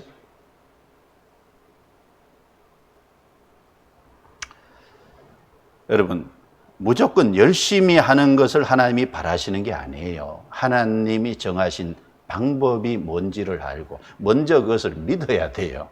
그리고 이제 구원받은 이후에도 하나님의 뜻이 무엇이라는 걸 알고 그 하나님의 뜻에 순종해야지, 무조건 열심히 하는 걸 하나님이 원하시는 것이 아닙니다. 자, 이걸 그림으로 좀 그려보죠. 그림으로. 자, 여기 보세요. 하나님이 계시고 이제 사람이 있습니다. 하나님께 열심히 해요. 열심히 하는 게 행위죠, 행위. 자기 행위. 근데 이 열심 가지고 하나님께 갈 수 없어요. 이 열심 가지고 내 죄를 털 것만큼도 없앨 수 없잖아요. 죄는 열심 가지고 없앨 수 있는 게 아니에요. 그래서 하나님 편에서 죄를 없애기 위해서 하나님이 준비하신 게 하나님의 의예요. 하나님의 의. 자, 열심히 하는 것은 자기 의예요. 자기가 하는 거니까. 자, 하나님이 정하신 방법, 하나님이 준비하신 것을 받아들이는 것을 믿음이라고 합니다.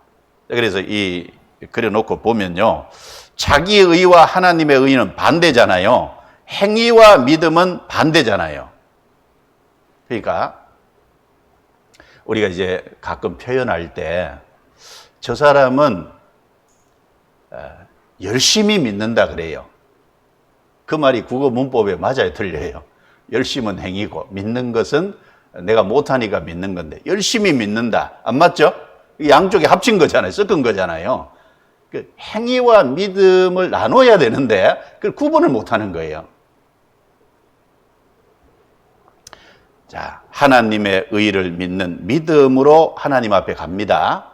자, 로마서 3장을 찾겠습니다. 로마서 3장.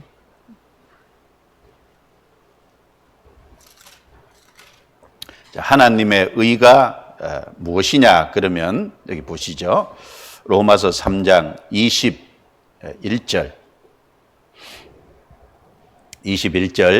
이제는 율법 외에 하나님의 한 의가 나타났으니 율법과 선지자들에게 증거를 받은 것이라.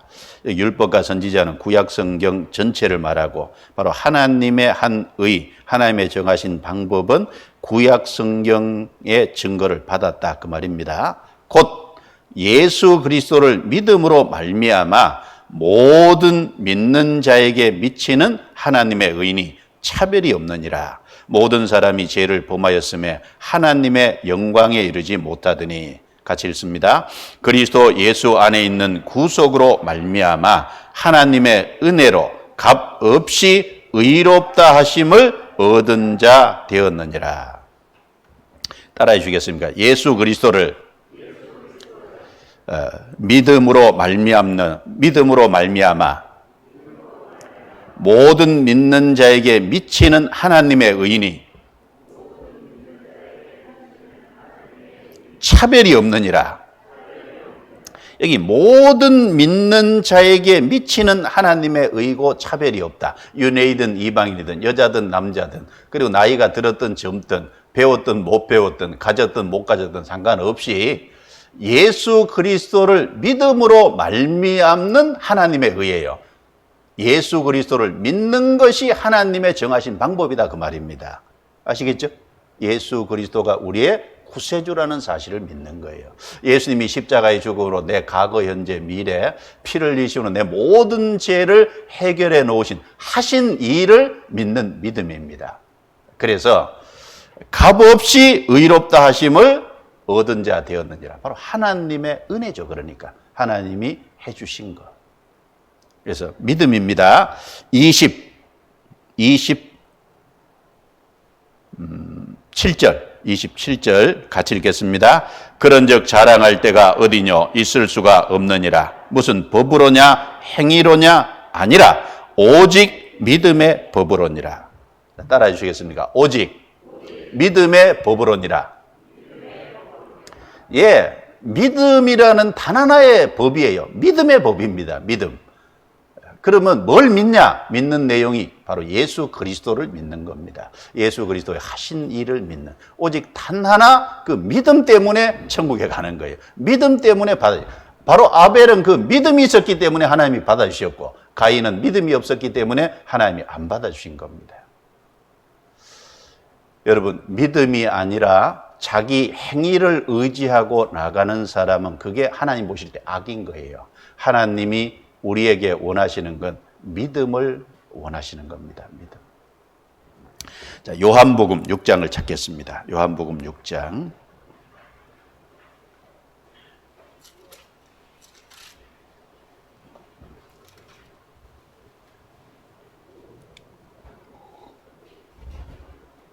요한복음 6장 28절 29절을 보죠. 28절 29절. 자, 또 같이 읽겠습니다.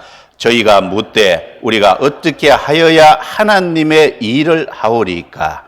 예수께서 대답하여 가라사대 하나님의 보내신 자를 믿는 것이 하나님의 일이니라 하시니. 여기 보시죠. 여기 예수님께요, 여기 질문을 하기를 28절에 저희가 묻되 우리가 어떻게 하여야 하나님의 일을 하오리까 그랬는데 여기 일에다 영어 번역에 보면 works라고 일들을 하오리까 복수로 기록이 돼 있어요. 질문한 내용이 우리가 어떻게 해야 하나님의 일들을 하오리까. 그러니까 하나님의 일들, 그래서 영생 얻기 위해서는 이 하나님의 어떤 일들을 해야 됩니까? 이렇게 구체적으로 질문을 한 겁니다. 왜냐하면 그 앞에 27절에 보면은 예수님께서 영생 얻는 것을 위해서 일하라고 했거든요.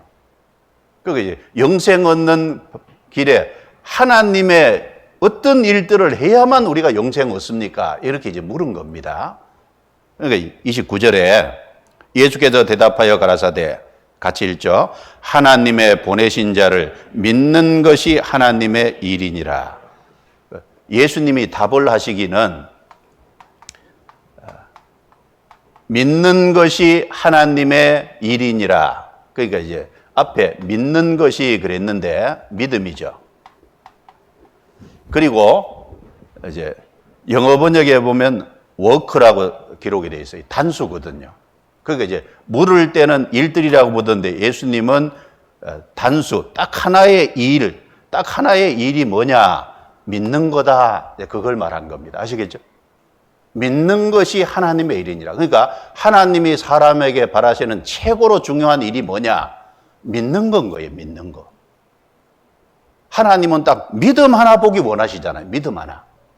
그런데 사람은 이 믿음이라는 하나님이 정하신 방법을 무시하고 자기 나름대로 무슨 노력하고 열심히 해가지고 하나님께 나아가려고 하니까 하나님이 그걸 악으로 보시는 거잖아요. 가인처럼 나가면 그게 악이 되는 겁니다. 가인처럼 나가면 하나님이 안 받으시는 것이 되는 거예요. 아벨처럼 단순히 하나님의 정하신 단 하나의 일을 하나님이 준비하신 것을 믿으면 되잖아요. 쉬운 일인데 왜 어렵게 가려고 그러냐고. 믿는 것이 하나님의 일입니다. 이 성경의 창세기부터 요한계시록까지 성경의 주인공이 예수 그리스도고, 그리고 인간이 해야 될 일은 하나님이 보내신 그 예수 그리스도 구세주를 믿는 거잖아요. 믿어라 그 말입니다. 자, 그리고 출애굽기 12장을 보겠습니다. 출애굽기 12장.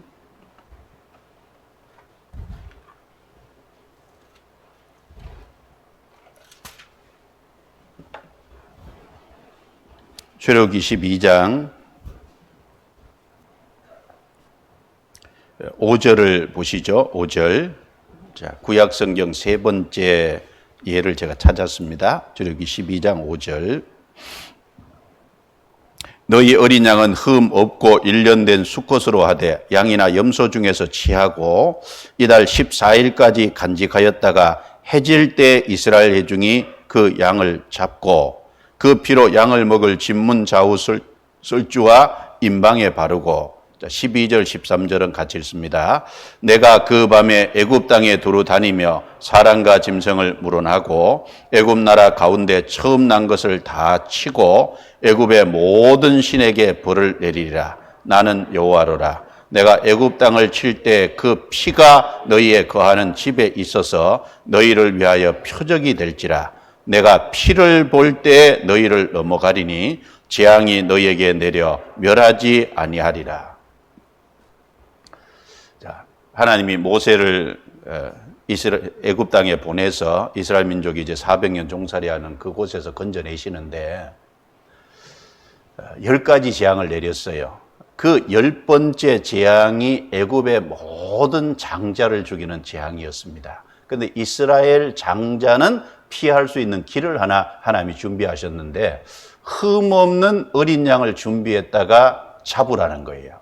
죽이라는 겁니다. 그리고 그 피를 받아서 그 피를 진문 좌우 설주와 임방에다가 바르라는 겁니다. 그리고 그날 밤에는 그 집안에 피 발린 집 안에 들어가 있으라는 거예요. 그러면 피가 발린 집 안에 들어있을 때 하나님이 천사를 대동하고 내려와서 애굽의 집집마다 모든 장자를 죽일 때 피 발린 집 안의 사람은 피를 볼 때 심판하지 않겠다. 피를 볼 때 너희를 넘어가리니 재앙이 너희에게 내려 멸하지 아니하리라. 이렇게 약속해 주신 겁니다. 여기 보시죠. 그러면 이것이 뭘 말하냐 하면 구원의 하나의 모형인 거예요. 그래서 이제 이스라엘 백성들이 400년 종살이하다 나온 그 해방 기념일이 6월절인데 이 6월절이라는 이 단어 자체가 너물유 너물월자, 심판을 안 받고 심판이 넘어간 절기다 그 말이에요. 애굽의 장자는 다 죽는데 이스라엘 장자는 심판 안 받고 나왔잖아요.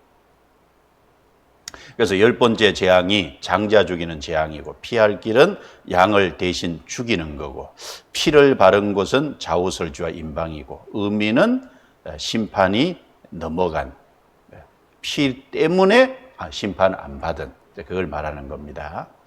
출애굽 때 이스라엘 이제 장자를 대신해 이렇게 양이 죽어서 피를 좌우설주와 임방에 이렇게 바른 거예요. 그럼 이 6월절 양은 뭘 말하는 거냐? 이건 하나의 그림자인데 실체는 예수 그리스도잖아요. 그래서 고린도전서 5장 7절에 같이 읽습니다. 너희는 누룩 없는 자인데 새 덩어리가 되기 위하여 묵은 누룩을 내어 버리라. 우리의 유월절 양 곧 그리스도께서 희생이 되셨느니라. 바로 이 유월절 양은 곧 그리스도를 가리킨다라는 말씀입니다. 그래서 어린 양 예수 그리스도라 그랬죠. 그래서 요한복음 1장 29절에 침례 요한이 외치기를 보라 세상 죄를 지고 가는 하나님의 어린 양이로다 이렇게 증거했잖아요. 바로 그 양이 죽는 것처럼 예수님이 대신 죄를 짊어지고 죽었기 때문에 이제는 죄를 다 해결했기 때문에 안심하라 그 말이지 않습니까? 바로 어린 양은 예수 그리스도를 가리킵니다. 자, 여기서 우리가 좀 생각을 해봅시다. 자, 집 안에 있는 사람은요, 피가 보여요, 안 보여요? 피는 집 바깥에 발린 거예요. 피는요, 집 안에 사람이 보라고 바른 게 아니라 집 바깥에 심판자가 보라고 바른 거예요. 자, 양이 대신 죽었죠? 그리고 피를 바르라고 한 것처럼 피를 발랐어요. 자, 피는 심판자 되시는 하나님이 보시고 심판이 넘어가요. 집 안에 있는 사람은요, 피를 볼 때 너희를 넘어가니라고 하는 하나님의 말씀이 그 안에 확신을 주는 겁니다. 아시겠죠?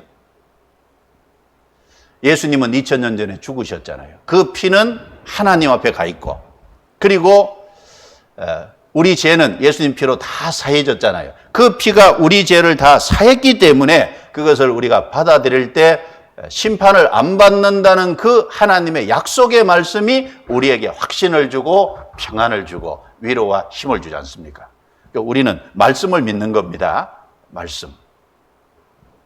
보라, 세상 죄를 지고 가는 하나님의 어린 양이로다. 세상 지고 간 게 사실이잖아요. 그리고 내 죄가 다 사해진 것이, 영원한 속죄가 이루어진 것이 사실이지 않습니까? 그리고 또 한 가지 좀 생각해 볼 때, 자, 피가 확실히 발려졌으면 그 집안에 있는 사람 마음 볼 때 넘어가리라 해요? 피 볼 때 넘어가리라 해요? 피 볼 때 넘어가리라는 거잖아요. 마음은 상관없어요. 그렇죠? 왜냐하면 심판 안 받는 근거가 대신 죽었 근거 피잖아요. 피. 자, 내가 심판 안 받고 내가 영원한 천국에 가는 근거가 뭐냐면 예수님이 대신 죽었다는 사실, 그게 팩트거든요. 내 마음은 수시로 바뀌어요. 그렇죠? 내 마음 볼 때 넘어가리라 아닙니다. 피 볼 때 넘어가리라. 그러니까 자기 마음 의지하면 안 됩니다. 자기 마음 들다 보면 안 돼요. 분명한 사실에 근거해서 그 사실이 확실하면 넘어가는 거잖아요. 그럼 우리는 피를 어디에 바를까요? 피는 우리의 마음에 바릅니다. 그렇죠? 예수님 피가 내 죄를 다 사시고 가져가셨다는 사실을 인정하고 받아들이는 게, 그게 피를 바르는 거예요. 마음에. 그게 믿는 겁니다.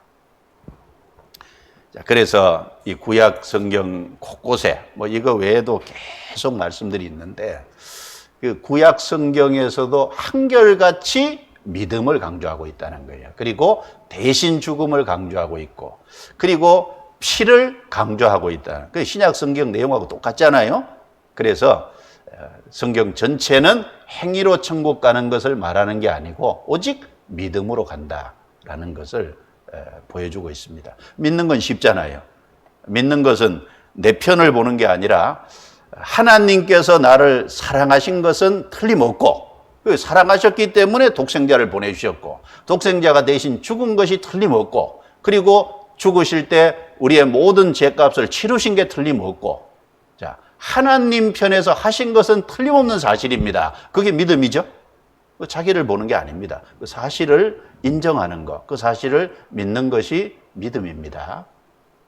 그래서 여기까지 하고요. 좀 정리를 좀 하겠습니다. 여기 보세요. 예수님이 세상 죄를 짊어지고 가셨잖아요. 자, 우리는 아담 안에서 났기 때문에 이 영이 죽어 있고 죄의 기질을 갖고 났으니까 이 살아가면서 많은 죄를 실제 지어요. 그런데 이 성경은 복음에 예수님이 하신 일의 기쁜 소식이잖아요. 자, 이것을 내 귀로 듣고 마음으로 딱 받아들일 때 우리가 아는 것은 세상 죄를 예수님이 지실 때 내 과거, 현재, 미래, 내 모든 죄를 다 가져가셨다라는 사실을 발견하는 거잖아요. 그럴 때, 아, 예수님이 가져가신 것이 틀림없구나. 그건 분명한 사실이구나. 그건 하나님이 하신 일이구나. 받아들일 때 우리의 영이 살아나잖아요. 하나님과 바른 관계가 맺어지는 겁니다. 그 예수님 말씀에 좁은 문으로 들어가기를 힘쓰라. 내가 너희에게 이르노니 들어가기를 구하여도 못하는 자가 많으리라 라고 하셨는데, 좁은 문이 뭘까요? 좁은 문. 자, 좁은 문은 한 사람이 성경을 통해서 하나님 앞에 자기 죄짐 지고 있다는 사실을 발견하고 십자가를 통과할 때 십자가의 예수님 대신 죽음을 인해서 내 죄짐이 떨어졌구나, 내 죄가 다 해결됐구나, 그걸 발견하는 것이 좁은 문 통과하는 거예요. 문 통과하는 건 순간이죠. 평생에 딱 한 번입니다. 그리고 이제 남은 생에는 좁은 길을 가요. 좁은 길이라는 건 하나님의 뜻과 하나님의 말씀에 순종하는 삶이 좁은 길입니다. 좁은 길. 자, 말씀대로 제사함 받고 말씀대로 순종해서 천국에 가잖아요. 그런데 잘 보세요. 구분을 해야 됩니다. 자, 죄짐을 벗은 예수님의 피를 통해서 내 죄짐을 벗은 요 확실한 사실, 문 통과하는 것은 천국 들어가는 근거가 됩니다. 죄짐 못 벗은 사람은요, 천국 못 갑니다. 그 좁은 길을 가는 건 이제 죄짐 벗고 난 이후에 남은 생에 주님의 말씀과 주님의 뜻에 순종해 살아가는 건 그건 천국 가는 근거가 아니고 천국 들어갔을 경우에, 천국 들어갔을 때 그거는 상이 크냐 적냐하고 그것과 결정이 되는 겁니다. 그러니까 좁은 문 통과한 죄짐 벗은 것은 천국 들어가는 근거가 되고 좁은 길을 간 순종한 생애는 상하고 관련됩니다. 그러니까 똑같이 구원을 받았어도요, 잘 보세요. 천국에서 갔을 때요, 크다 일컬음을 받는 사람이 있고 작다 일컬음을 받는 사람이 있고, 영광을 크게 받는 사람이 있고 영광을 작게 받는 사람이 있고 다릅니다. 구원을 받았어도요, 천국에 가서 상이 달라요. 영광이 다릅니다. 달라야죠. 보세요. 바울 사도는 구원을 받고 30년 생애를 살면서 복음을 전하는데 엄청난 고생을 했어요. 유대인에게 40에 하나 감한 매를 5번이나 맞고 3번의 태장으로 로마 사람들에게 엄청난 매를 맞고, 그리고 복음을 다니는 가운데 여러 위험을 감수하고, 그래서 돌에 한번 맞았다가 다시 살아나기도 하고, 그리고 복음을 전하는데 배를 타고 여행하는 가운데 하루 밤낮으로 배가 파산돼서 기품에서 지내기도 하고, 그리고 결국은 로마에서 복음 전하다가 목잘로 순교당해서 그리고 천국에 들어갔잖아요. 그런 바울 사도하고 저 같은 사람하고 상이 같으면 안 되잖아요. 똑같이 예수님 피로 구원은 받았지만 그 이후에 어떻게 살았냐에 따라서 천국 가서 상은 다릅니다. 천국 들어가는 것은 맞죠. 둘 다 예수님 피로 구원받았으니까. 근데 그 이후에 삶은 다른 거예요. 삶은 다르니까 상은 달라야 맞습니다. 예수님께서 천국에서 큰 자가 있고 작은 자가 있다고 분명히 말씀하셨습니다. 자, 그리고 여기 보세요. 나는 죄사함 받았다. 여기 가장 핵심이죠.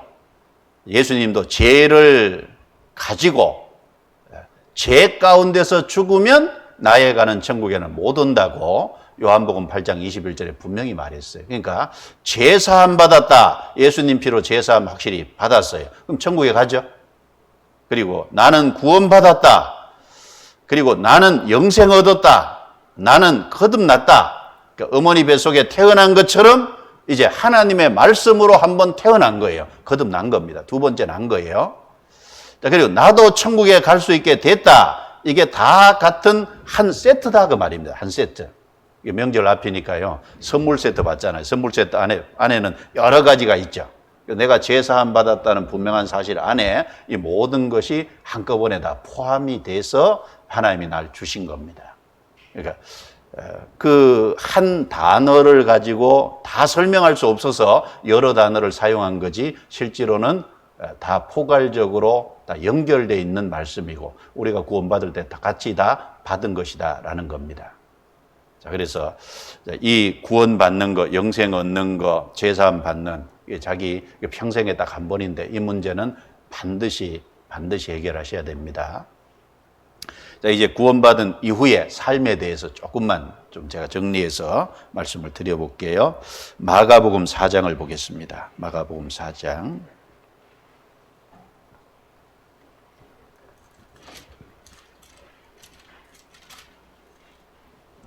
마가복음 4장 26절부터 29절입니다.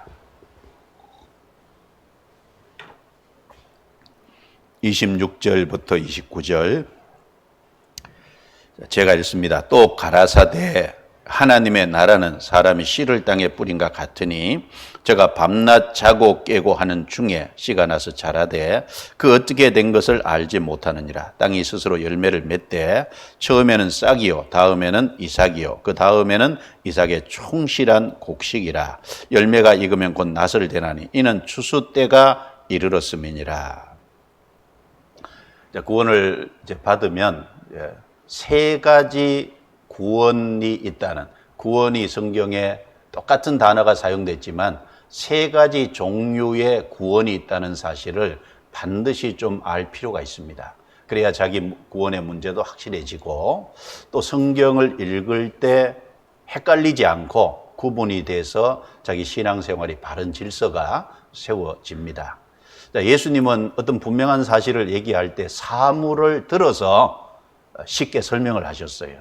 이 하나님이 만들어 놓으신 모든 자연은요, 하나님이 사람을 가르치는 훈련장이고 교육장입니다. 특별히 여기 세 가지 구원에 대해서 농부가 땅에다가 씨를 뿌리는 그 과정, 그리고 씨가 나서 이제 자라는 그 과정을 통해서 우리의 구원의 종류가 몇 가지 있다는 걸 말씀을 해 주셨어요. 자, 다시 보죠. 26절에 하나님의 나라는, 이 마가복음에 보면 하나님의 나라에 대해서 얘기하는데 여기서 말하는 하나님의 나라는 우리가 장차 들어가는 영원한 천국을 말하는 것이 아닙니다. 여기서 말하는 하나님의 나라는 이 땅에서 하나님의 역사는 영원한 천국에 들어갈 백성을 준비하는 기간이에요. 그러니까 하나님의 나라에 들어갈 하나님의 백성을 준비하는 땅에서의 하나님의 역사는 이와 같다라는 의미에서 하나님의 나라입니다. 하나님의 나라는 사람이 씨를 땅에 뿌린과 같으니, 씨를 땅에 뿌린과 같다. 여러분, 농부는 땅에다가 씨를 뿌리잖아요. 그런데 하나님은요, 하나님은 사람의 마음판에 하나님의 말씀이라는 씨를 뿌리거든요. 그래서 그 앞에 14절을 보죠. 14절. 같이 읽어볼까요? 뿌리는 자는 말씀을 뿌리는 것이라. 그렇죠. 농부는 땅에 씨를 뿌리지만 하나님은 우리 마음판에 하나님의 말씀을 뿌려요. 그러면 하나님의 말씀이 이제 뿌려집니다. 자, 27절에 저가 밤낮 자고 깨고 하는 중에 씨가 나서 자라되 그 어떻게 된 것을 알지 못하느니라. 이거는 농부가 땅에 씨를 뿌려 놓으면요, 씨를 뿌리는 건 농부가 하지만 밤낮 자고 깨고 하는 중에 시간이 흘러가는 과정 속에서 그 다음에 그게 싹이 나고 자라는 건 그 농부가 하는 게 아니잖아요. 그건 하나님이 하시는 거니까 그 농부는 그것에 대해서 모른다 그 말이에요. 땅이 스스로 열매를 맺되 처음에는 싹이요 다음에는 이삭이요 그 다음에는 이삭의 충실한 곡식이라. 여기 세 가지 과정을 말했어요. 첫 번째, 씨를 뿌려 놓으면 싹이 났어요. 그 다음에 싹이 점점 그 다음에는 이제 자라요. 그래서 처음에는 싹이요 다음에는 이삭이요 그랬어요. 그리고 그 다음에는 이삭의 충실한 곡식이라. 농부가 수확할 수 있도록 열매가 충실히 익었어요. 그러면 농부는 낫을 내서 그 곡식을 걷어서 창고에 들이잖아요. 그런 것처럼 하나님이 사람의 마음에 하나님의 말씀을 뿌리면 세 가지 과정이 있다는 거예요. 세 가지 과정. 그래서 싹이 나는 과정, 이삭이 되는 과정, 그리고 이삭의 충실한 곡식이 되는, 그래서 하나님이 거두어들이는 마지막에 그 과정이 있다는 겁니다. 이것을 성경 전체에 비춰서 세 가지 구원으로 좀 설명해 보겠습니다. 여기 보세요. 자, 먼저는 싹이요 그랬어요. 자, 농부는 싹이 난 것을 보면 생명이 시작됐구나 라는 걸 알잖아요. 근데 아무리 기다려도 싹이 안 나. 그러면 죽은 거죠. 싹은 생명의 시작입니다. 자, 이것은 성경의 구원으로 말하면 영혼 구원을 말해요. 자, 따라해 보시죠. 영혼 구원. 자, 영혼 구원 첫 단계입니다. 자, 이것은 또 성경 용어로 칭의, 의인됐다. 그래서 제사함 받았다, 의롭다함을 받았다. 하나님이 의롭다고 칭하신 거니까 칭의. 그리고 죄인의 신분에서 의인의 신분이 됐다고 하잖아요. 그 의인 됐다 라는 겁니다. 그리고 이것은 죄로 말하면 제사함 받은 거예요. 제사함 받았다는 의미에는 죄 형벌을 예수님이 대신 받으심으로 나는 죄에 대한 형벌, 즉 심판을 안 받게 해주셨다. 죄의 형벌에서 해병됐다고 하는 의미에서 제사함입니다.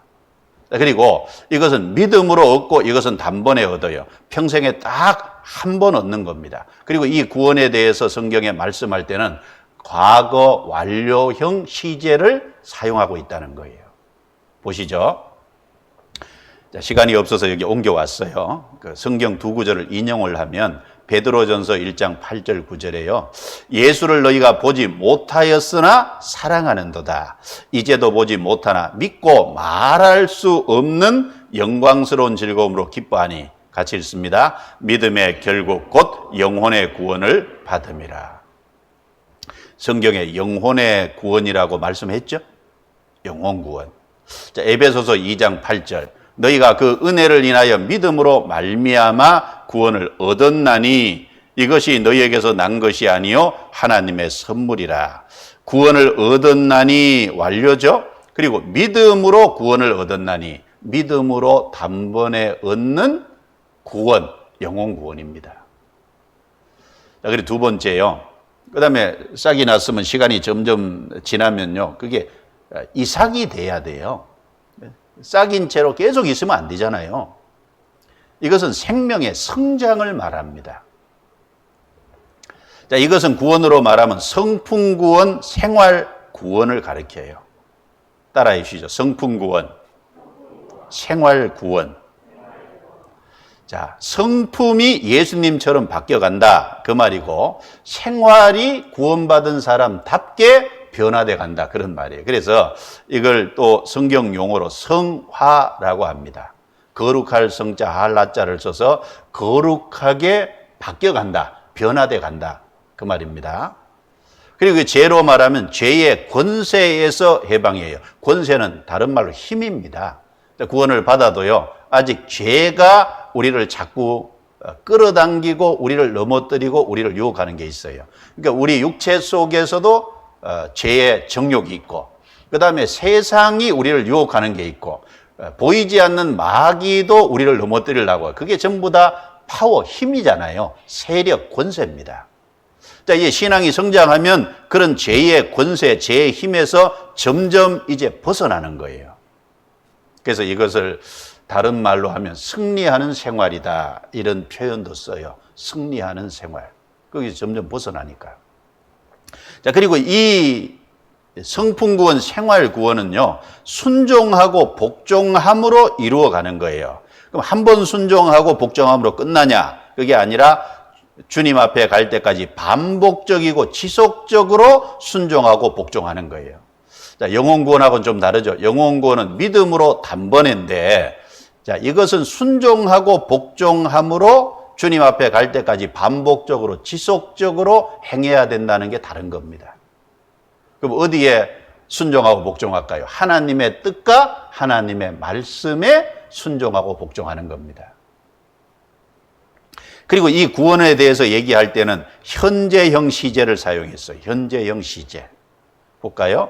역시 두 구절을 인용하겠습니다. 베드로전서 2장 1절 2절에 그러므로 모든 악독과 모든 계율과 외식과 시기와 모든 비방하는 말을 버리고 갓난 아이들 같이 신령하고 순정한 젖을 사모하라. 어린아이가 태어나면 어머니의 초유가 필요합니다. 자, 구원받은 사람도 구원받으면 애기거든요. 영적으로 얘기하면. 그러면 이제 신령하고 순전한 젖이 구원받은 사람에게 뭘까? 말씀입니다. 말씀. 어린 아이에게 어머니의 초유가 필요하듯이 구원받은 사람에게 하나님 말씀이 필요해요. 이는 이로 말미암아 그 말씀을 사모하고 말씀을 이제 먹으면 이로 말미암아 너희로 구원에 이르도록 자라게 하려 함이라. 이제 자라는 구원이잖아요. 성장하는 구원이잖아요. 그래서 이제 구원 받은 사람이 이제 성장해야 될 것을 말하는 겁니다. 빌립보서 2장 12절에 그러므로 나의 사랑하는 자들아 너희가 나 있을 때뿐 아니라 더욱 지금 나 없을 때에도 항상 복종하여 두렵고 떨림으로 너희 구원을 이루라. 어떤 분은 이 구절을 보고요. 구원 받았다고 하면 안 된다고. 구원을 이루라고 했다고. 현재형 시제잖아요. 그럼 에베소서 2장 8절에 믿음으로 구원을 얻었나니 그건 완료형 시제잖아요. 그러니까 구원의 내용이 다른 거예요. 무조건 그렇게 말할 게 아니라. 그럼 여기 잘 보시면 자, 영원 구원은 믿음으로 단번에 얻는데 여기는 항상 복종하여 구원을 이루라. 그 내용이 다르다는 거죠. 그래서 신앙생활 속에 하나님의 뜻과 말씀에 계속 순종하고 복종하는. 왜 여기 두렵고 떨리라 그랬냐면 부모가 자식이 잘못하면 바른 길로 가라고 책망도 하고 안 되면 매도되잖아요. 그런 것처럼 하나님 앞에 우리가 말씀에 순종하지 않으면 잘못 가면 하나님이 말씀으로 책망하시고 또 우리 삶에 하나님은 아버지로서 사랑하니까 징계에 매도 내리는 거예요. 징계. 그러니까 두렵고 떨리라 그랬어요. 지옥 갈까봐 두렵고 떨리라 그 말이 아닙니다. 지옥에서는 완전히 벗어났어요. 천국 갈 것은 너무나도 확실해요. 그렇지만 삶 속에 하나님의 징계가 있어요. 잘못 살면. 그리고 세 번째, 이삭의 충실한 곡식이라는 것은 이제 거두어 드릴 수 있도록 이제 충실한 열매가 된 거예요. 그래서 이것은 생명의 결실일 겁니다. 자, 이것은 이제 몸의 구원입니다. 구원으로 말하면 따라해 주시죠. 몸의 구원. 자, 이건 성경의 다른 용어로 영화라고 그래요. 영화로울 영자 할라자를 써서 영화롭게 변화된다 그 말입니다. 이건 죄로 말하면 죄의 기질에서 해방되는 거예요. 우리 육체 속에는 여전히 죄의 기질이 있는데 주님이 오셔서 우리 몸을 싹 변화시켜 데려갈 때는 천국에 데려가실 때는 죄의 기질이 없는 몸으로 변화시키는 거예요. 그 천국에서는 죄를 지을 수 없는 몸이 되죠. 신령한 몸이 되죠. 그러니까 죄의 기질에서 해방되는 겁니다. 그러니까 순서적으로 보면 죄의 형벌을 예수님이 받아주셔서 형벌에서 면제시켜주고 살아가는 삶 속에서 죄의 권세에서 점점 죄를 이길 수 있는 힘을 주시고 그 다음에 주님이 오실 때 죄의 기질까지 없애서 데려가시니까요. 더 이상 죄를 지을 수 없는 몸이 되잖아요. 과정이죠, 과정. 이것은 주님이 재림하실 때 순식간에 이루어져요. 이것을 위해서 우리가 노력할 것이 없어요. 첫 번째 영혼 구원이 이루어진 사람은 세 번째 몸의 구원이 반드시 주님 오실 때 이루어서 데려가십니다. 기다리면 돼요. 그래서 이 구원에 대해서 말씀할 때는 미래형 시제를 사용했다는 겁니다. 역시 성경 두 구절 인용할게요. 로마서 8장 23절부터 25절. 성령의 처음 익은 열매를 받은 우리까지도 속으로 탄식하여 양자 될 것, 곧 우리 몸의 구속을 기다리느니라. 여기 몸의 구속이라고 했어요. 몸의 구원입니다. 우리가 소망으로 구원을 얻었음에 보이는 소망이 소망이 아니니 보는 것을 누가 바라리요. 만일 우리가 보지 못하는 것을 바라면 참음으로 기다릴지니라. 자, 여기 우리가 소망으로 구원을 얻었음에 여기 완료죠. 요 소망으로 구원을 얻었음에 요 구원이 영혼 구원인 거예요. 구원을 얻은 사람은 몸의 구속이라는 확실한 소망을 갖고 있다 그 말이죠. 이것은 주님 오실 때 이루어지니까 기다릴지니라. 기다리면 돼요. 로마서 13장 11절. 또한 너희가 이 시기를 알거니와 자다가 깰 때가 벌써 되었으니 이는 이제 우리의 구원이 처음 믿을 때보다 가까웠음이니라. 자, 우리의 구원이 가까웠다라는 건 미래에 이루어질 구원이라는 거죠. 이게 몸의 구원인 거예요. 그리고 여기 처음 믿을 때라고 했는데 처음 믿는 것이 영혼 구원이죠. 믿음으로 얻는 구원. 믿음으로 구원을 얻은 사람은 앞으로 주님 오실 때 몸의 구원도 이루어져요. 그래서 이 구분이 되잖아요. 이렇게 말씀을 쭉 자세히 읽으면. 자, 그래서 세 가지 구원. 자, 성경의 구원이라는 용어 단어를 사용했지만 내용은 이렇게 크게 세 가지가 있다. 이렇게 구분을 해야죠. 자, 그래서 자, 여기 다시 보세요. 자, 영혼 구원이 가장 확실해야 돼요. 이것이 이루어지지 않는 사람 2번, 3번은 자기하고 상관없는 게 돼요. 영혼 구원이 확실하게 이루어진 사람, 그 다음에 성품 생활, 몸의 구원, 그 다음에 죄의 형벌에서 해방, 권세에서 해방, 기질에서 해방, 그리고 믿음으로 단번에 순종하고 복종함으로 반복적으로 지속적으로, 이건 주님 재림하실 때 순식간에 완료형 시제, 현재형 시제, 미래형 시제를 사용하고 있다. 이렇게 이제 구분을 해서 마음속에 이렇게 담아두면 성경 읽을 때 안 헷갈려요. 왜냐하면 구분이 됩니다. 자, 그럼에도 불구하고 잘 이해가 안 되는 구절이 있을 수 있어요. 이게 무슨 구원인지. 그런 것은 조금 남겨두고 읽으세요. 신앙이 성장하면 어떤 것도 또 깨닫게 해주세요. 그래서 처음부터 다 모조리 다 이해하고 넘어가야 되는 것이 아닙니다. 그래서 성경에는 어린아이 구원받은 지 얼마 안 된 사람에게 필요한 말씀도 있고, 또 이제 자라가는 것에 대한 말씀도, 그리고 신앙이 성장한 사람이 받아야 될 말씀도 있고 있어요. 그래서 차츰 배워가시면 됩니다. 자, 그리고 또 하나 이제 구분을 좀 하실 게, 구원받고 난 이후에 신분과 상태라는 것을 좀 구분해서 좀 정리하고 있는 것이 신앙에 도움이 됩니다. 신분은 내가 하나님의 아들이 됐어요. 내가 구원받았어요. 영생 얻었어요. 내가 천국 갈 확실한 사람이에요. 이것은 변함이 없는 거예요. 영어로는 포지션이라 그러죠. 그런데 상태는 아직 죄의 기질이 있는 불완전해요. 그래서 영어로는 컨디션이라고 합니다. 신분과 상태, 포지션과 컨디션 구분해서 정리를 좀 해놓는 게 필요합니다. 여기 보세요. 자, 신분은 죄사함 받고 의인 됐고 아들 됐어요. 그런데 상태는 죄의 기질이 있어요. 불완전하다는 거죠. 자, 하나님은 심판자고 나는 죄인이어서, 이게 구원받기 전의 모습입니다. 그런데 예수님의 피로 우리 죄를 싹 해결해 주심으로 하나님과 나 사이가 이제 아버지와 아들 관계가 됐어요. 놀라운 거죠. 관계가 바뀐 겁니다. 심판자와 죄수의 관계에서 아버지와 아들의 관계로 이렇게 변화가 된 거예요. 그래서 갈라디아서 3장 26절에 너희가 믿음으로 말미암아 그리스도 예수 안에서 하나님의 아들이 되었으니, 믿음으로 예수님 안에서 아들이 된 거예요. 믿음으로 아들이 됐죠? 예수님 안에서 아들이 된 거예요. 예수님을 통하지 않고는 아들이 될 수 없죠. 예수님이 구세주라는 걸 믿을 때 아들이 됩니다. 갈라디아서 4장 6절에 너희가 아들인 고로 하나님이 그 아들의 영을 너희 마음 가운데 보내사 아바, 아버지라 부르게 하셨네요. 어렸을 때는 아빠, 성장하면 아버지라고 하잖아요. 그래서 구원받으면 아들이 된 거예요. 그래서 요한복음 1장 12절에 이걸 권세라 그랬어요. 영접하는 자, 곧 그 이름을 믿는 자들에게는 하나님의 자녀가 되는 권세를 주셨으니, 만물을 창조하신 창조주의 아들이 됐다. 놀라운 권세죠. 자, 그래서 율법은 죄의 삭선 사망이라고 말합니다. 구원 전에는 하나님은 심판자고 우리는 죄인이고 죄의 기질이 있었어요. 죄의 삭선 사망이요 지옥이에요. 이때는 자백해도 효력이 없어요. 자, 그런데 예수님 피로 영원한 속죄를 이루심으로 심판 문제를 하나님 편에서 100% 해결해 주셔서 우리를 구원해 주신 거예요. 구원받은 이후에는 아버지와 아들의 관계로 바뀌었어요.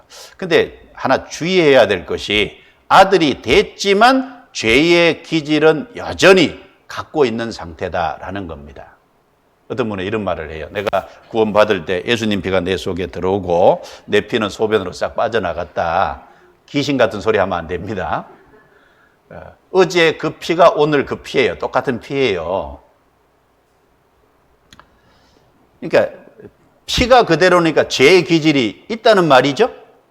죄의 기질이 있다는 말이 뭐예요? 죄를 지을 가능성이 있다는 말입니다. 구원을 받아도 죄를 지을 가능성이 여전히 존재하고 있다는 거예요. 그래서 구원받은 이후에도요, 구원받은 사람이요, 크고 작은 죄를 짓는 거예요. 죄의 기질이 있는 건 괜찮은데 죄를 기질을 사용해서 죄가 나오면 이제 하나님과 문제가 생겨요. 그래서 어떤 죄가 있냐? 크게 두 가지로 나누면 구원받은 사람이 이제 부지 중에 짓는 죄가 있을 수 있고 고의적인 죄가 있을 수 있어요. 부지 중에 짓는 죄는 이것은 자기도 모르게 이미 몸에 익숙하게 습관이 들어서 불쑥불쑥 튀어나오는 죄예요. 예를 들면 욕을 잘한다. 그 사람 구원받아도 욕이 자기도 모르게 툭 튀어나와요. 자제하겠지만 튀어나오거든요. 그러면 욕은 죄잖아요. 툭 욕을 해놓으면요, 주님 앞에 죄스러운 마음이 드는 거예요. 그럴 적에 이제 자백하라는 거예요. 어떻게 자백하냐? 예수님 피로 내 죄를 다 해결해 주셨는데 내가 이런 죄를 지으면 안 되는데 나도 모르게 이렇게 툭 튀어나왔습니다. 있는 그대로 사실이니까 하나님 이 죄를 반복적으로 습관적으로 짓지 않도록 하나님 도와주세요. 기도해야죠. 그렇죠? 그 자백이 뭐냐면 죄를 죄로 인정하는 것을 말합니다. 자백은 인정이 돼야 자백하는 거잖아요. 하나님 앞에 죄로 인정하지 않는 사람은 하나님이 자백을 안 해요. 죄로 인정하고 그 가운데서 벗어나기를 바라는 사람이 자백하는 거예요. 자백. 그러면 죄를 지을 때마다 자백하면은, 죄를 지을 때마다 매일매일 죄를 자백하면요, 얼마 지나지 않아서 그 죄에 벗어나 있는 자기를 발견할 거예요. 하나님 도와주세요. 벗어나도록. 근데 이제 그런 죄가 아니고요, 고의적인 죄가 있어요. 구원받은 사람이요, 남의 돈을 고의적으로 떼먹었다. 구원받은 사람이 간음죄를 지었다. 안 되죠. 그런데 큰 시험에 빠지면 그럴 가능성을 갖고 있어요. 성경에 그런 죄를 지은 사람들이 나옵니다. 그러면 이런 것은 자백만 가지고 안 돼요. 그러니까 다시는 그런 죄에 빠지지 않도록 하나님이 징계하시는 거예요. 징계. 그래서 히브리서 12장에 보면 징계는 다 받는 것이오늘 없으면 사생자요 참마들이 아니니라 라고 히브리서 12장 8절에 말씀하셨어요. 그래서 구원받은 사람은 하나님이 징계하시는데 징계는 다 받는 것이다 그랬습니다. 어떤 큰 죄를 짓는데도요, 징계가 없으면요, 내가 하나님의 아들 안 된 거 아닌지 한번 돌아봐야 돼요. 하나님의 아들은 징계하십니다. 징계가 작은 것은 마음의 평강이 깨지는 것부터, 그리고 이제 삶 속에 여러 가지 모습으로 징계가 와요. 어떤 경우에는 가정의 문제가 올 수도 있어요. 근데 사업의 문제가 올 수도 있어요. 사람과의 관계가 깨질 수도 있어요. 그리고 어떤 경우에는 병으로 올 수도 있어요. 내게 직접 올 수도 있지만 내 가까운 사랑하는 사람에게 올 수도 있어요. 징계가 가장 큰 거는 하나님이 죽여서 먼저 데려가시는 겁니다. 지옥에는 안 가지만 더 이상 땅에 살아서 하나님의 아들로서 하나님의 영광을 나타내는 것에 합당치 않다고 생각할 때는요, 하나님이 죽여서 먼저 데려가는 거예요. 그래서 고린도 전서에 보면 징계받아서 죽은 자도 많다라고 했어요. 특별히 고린도 교회에 어떤 죄가 있었냐?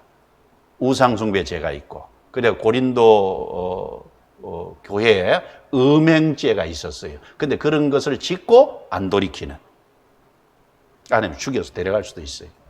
그러니까 징계가 무서운 줄 알아야 됩니다. 그래서 여기 다시 보시죠. 그래서 죄의 기질이 있기 때문에 죄를 지을 가능성이 있다라는 걸 알고 조심해서 살아가야 돼요. 베드로전서 3장 21절, 물은 예수 그리스도의 부활하심으로 말미암아 이제 너희를 구원하는 편이 곧 세례라.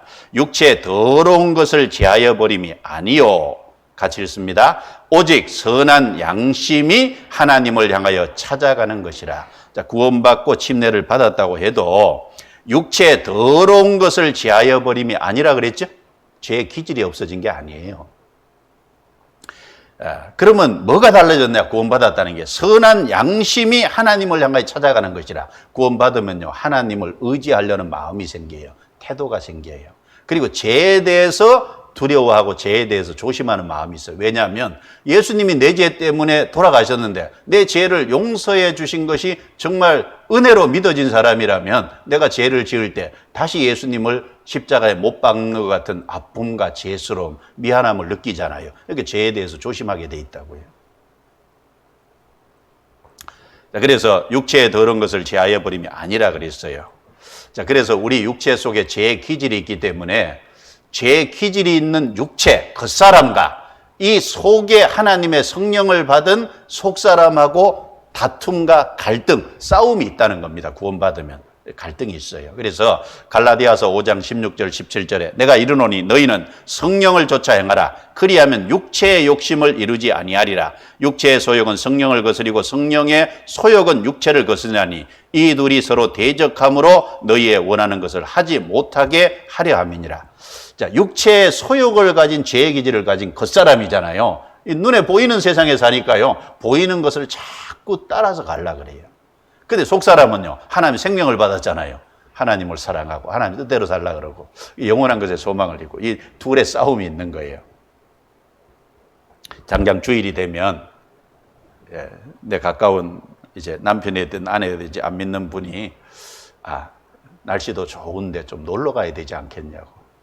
그런데 나는 말씀 들으러 가야 되는데, 그렇죠? 여기 따라가야 되냐, 말씀 들으러 가야 되냐. 이 갈등이 있죠. 갈등이 있어요. 옆에서 누가 그러지 않더라도 육체는 좀 편안하고 쉬고 싶어요. 좀 더 자고 싶은데. 근데 속에서는 말씀 들으러 가야 되는데.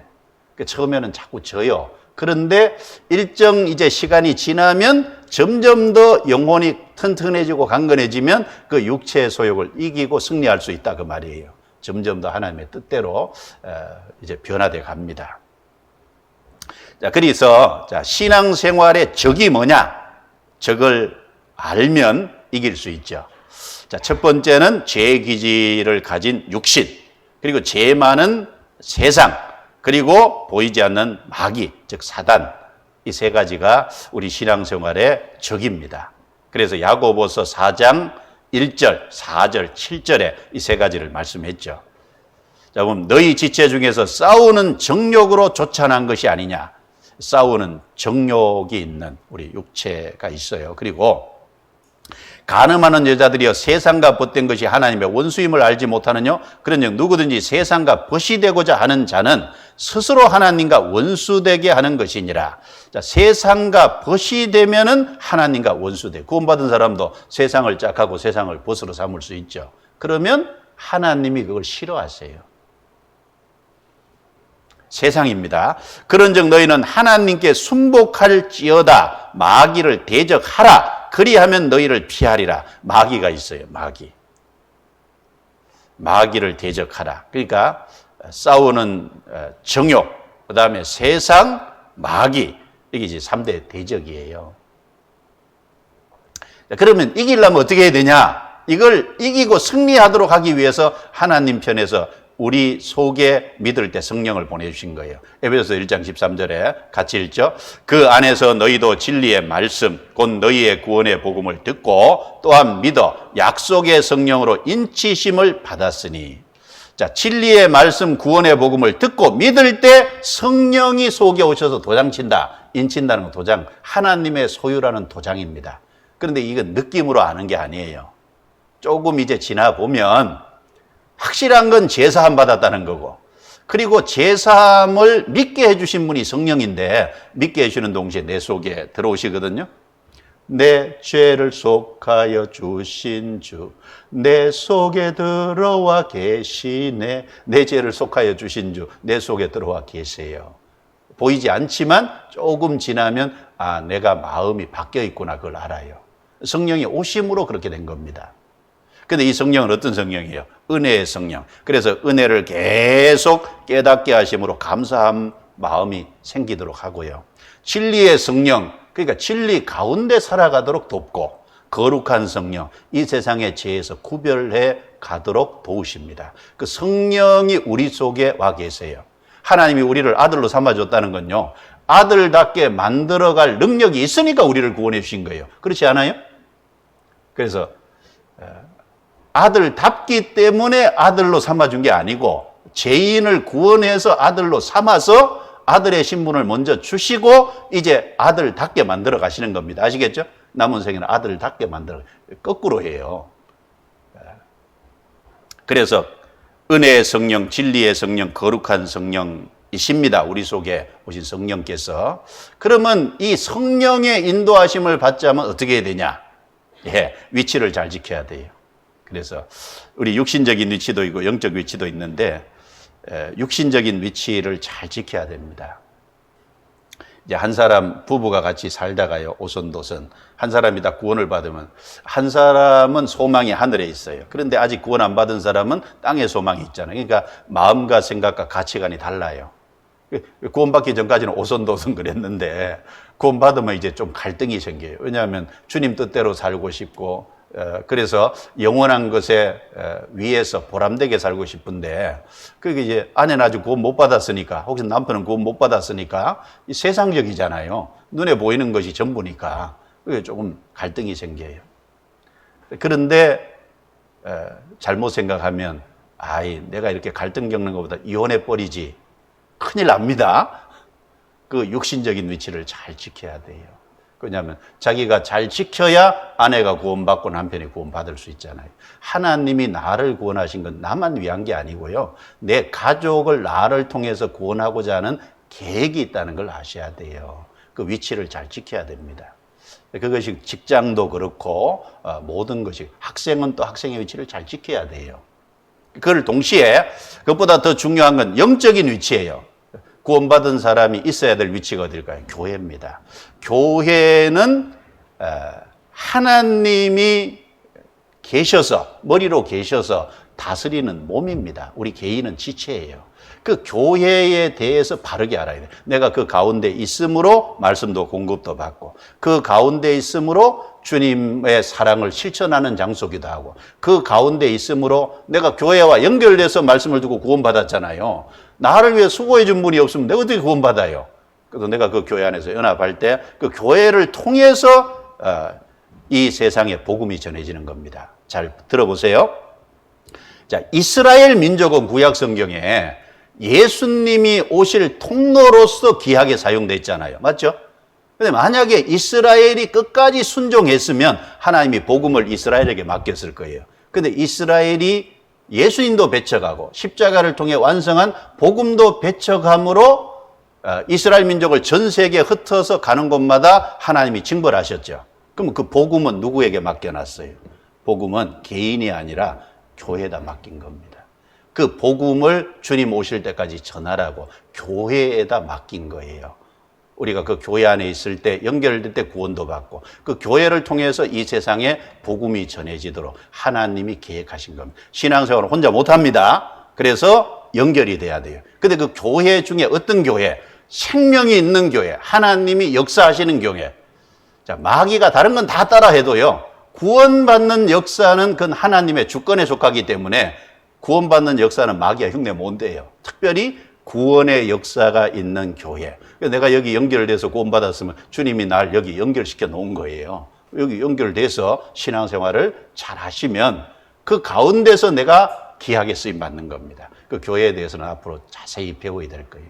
그리고 그 교회 안에서 어떻게 하면은 경건의 생활을 할 수 있는지 하나님이 수단으로서 주신 게 있죠. 말씀과 기도와 성도들의 교제와 또 이방인, 불신자에게 대한 전도, 그것도 좀 배워야 되고. 그래서 구원받으면 내가 삶 속에 바르게 살면 주님 앞에 상가 연결된다 그랬죠.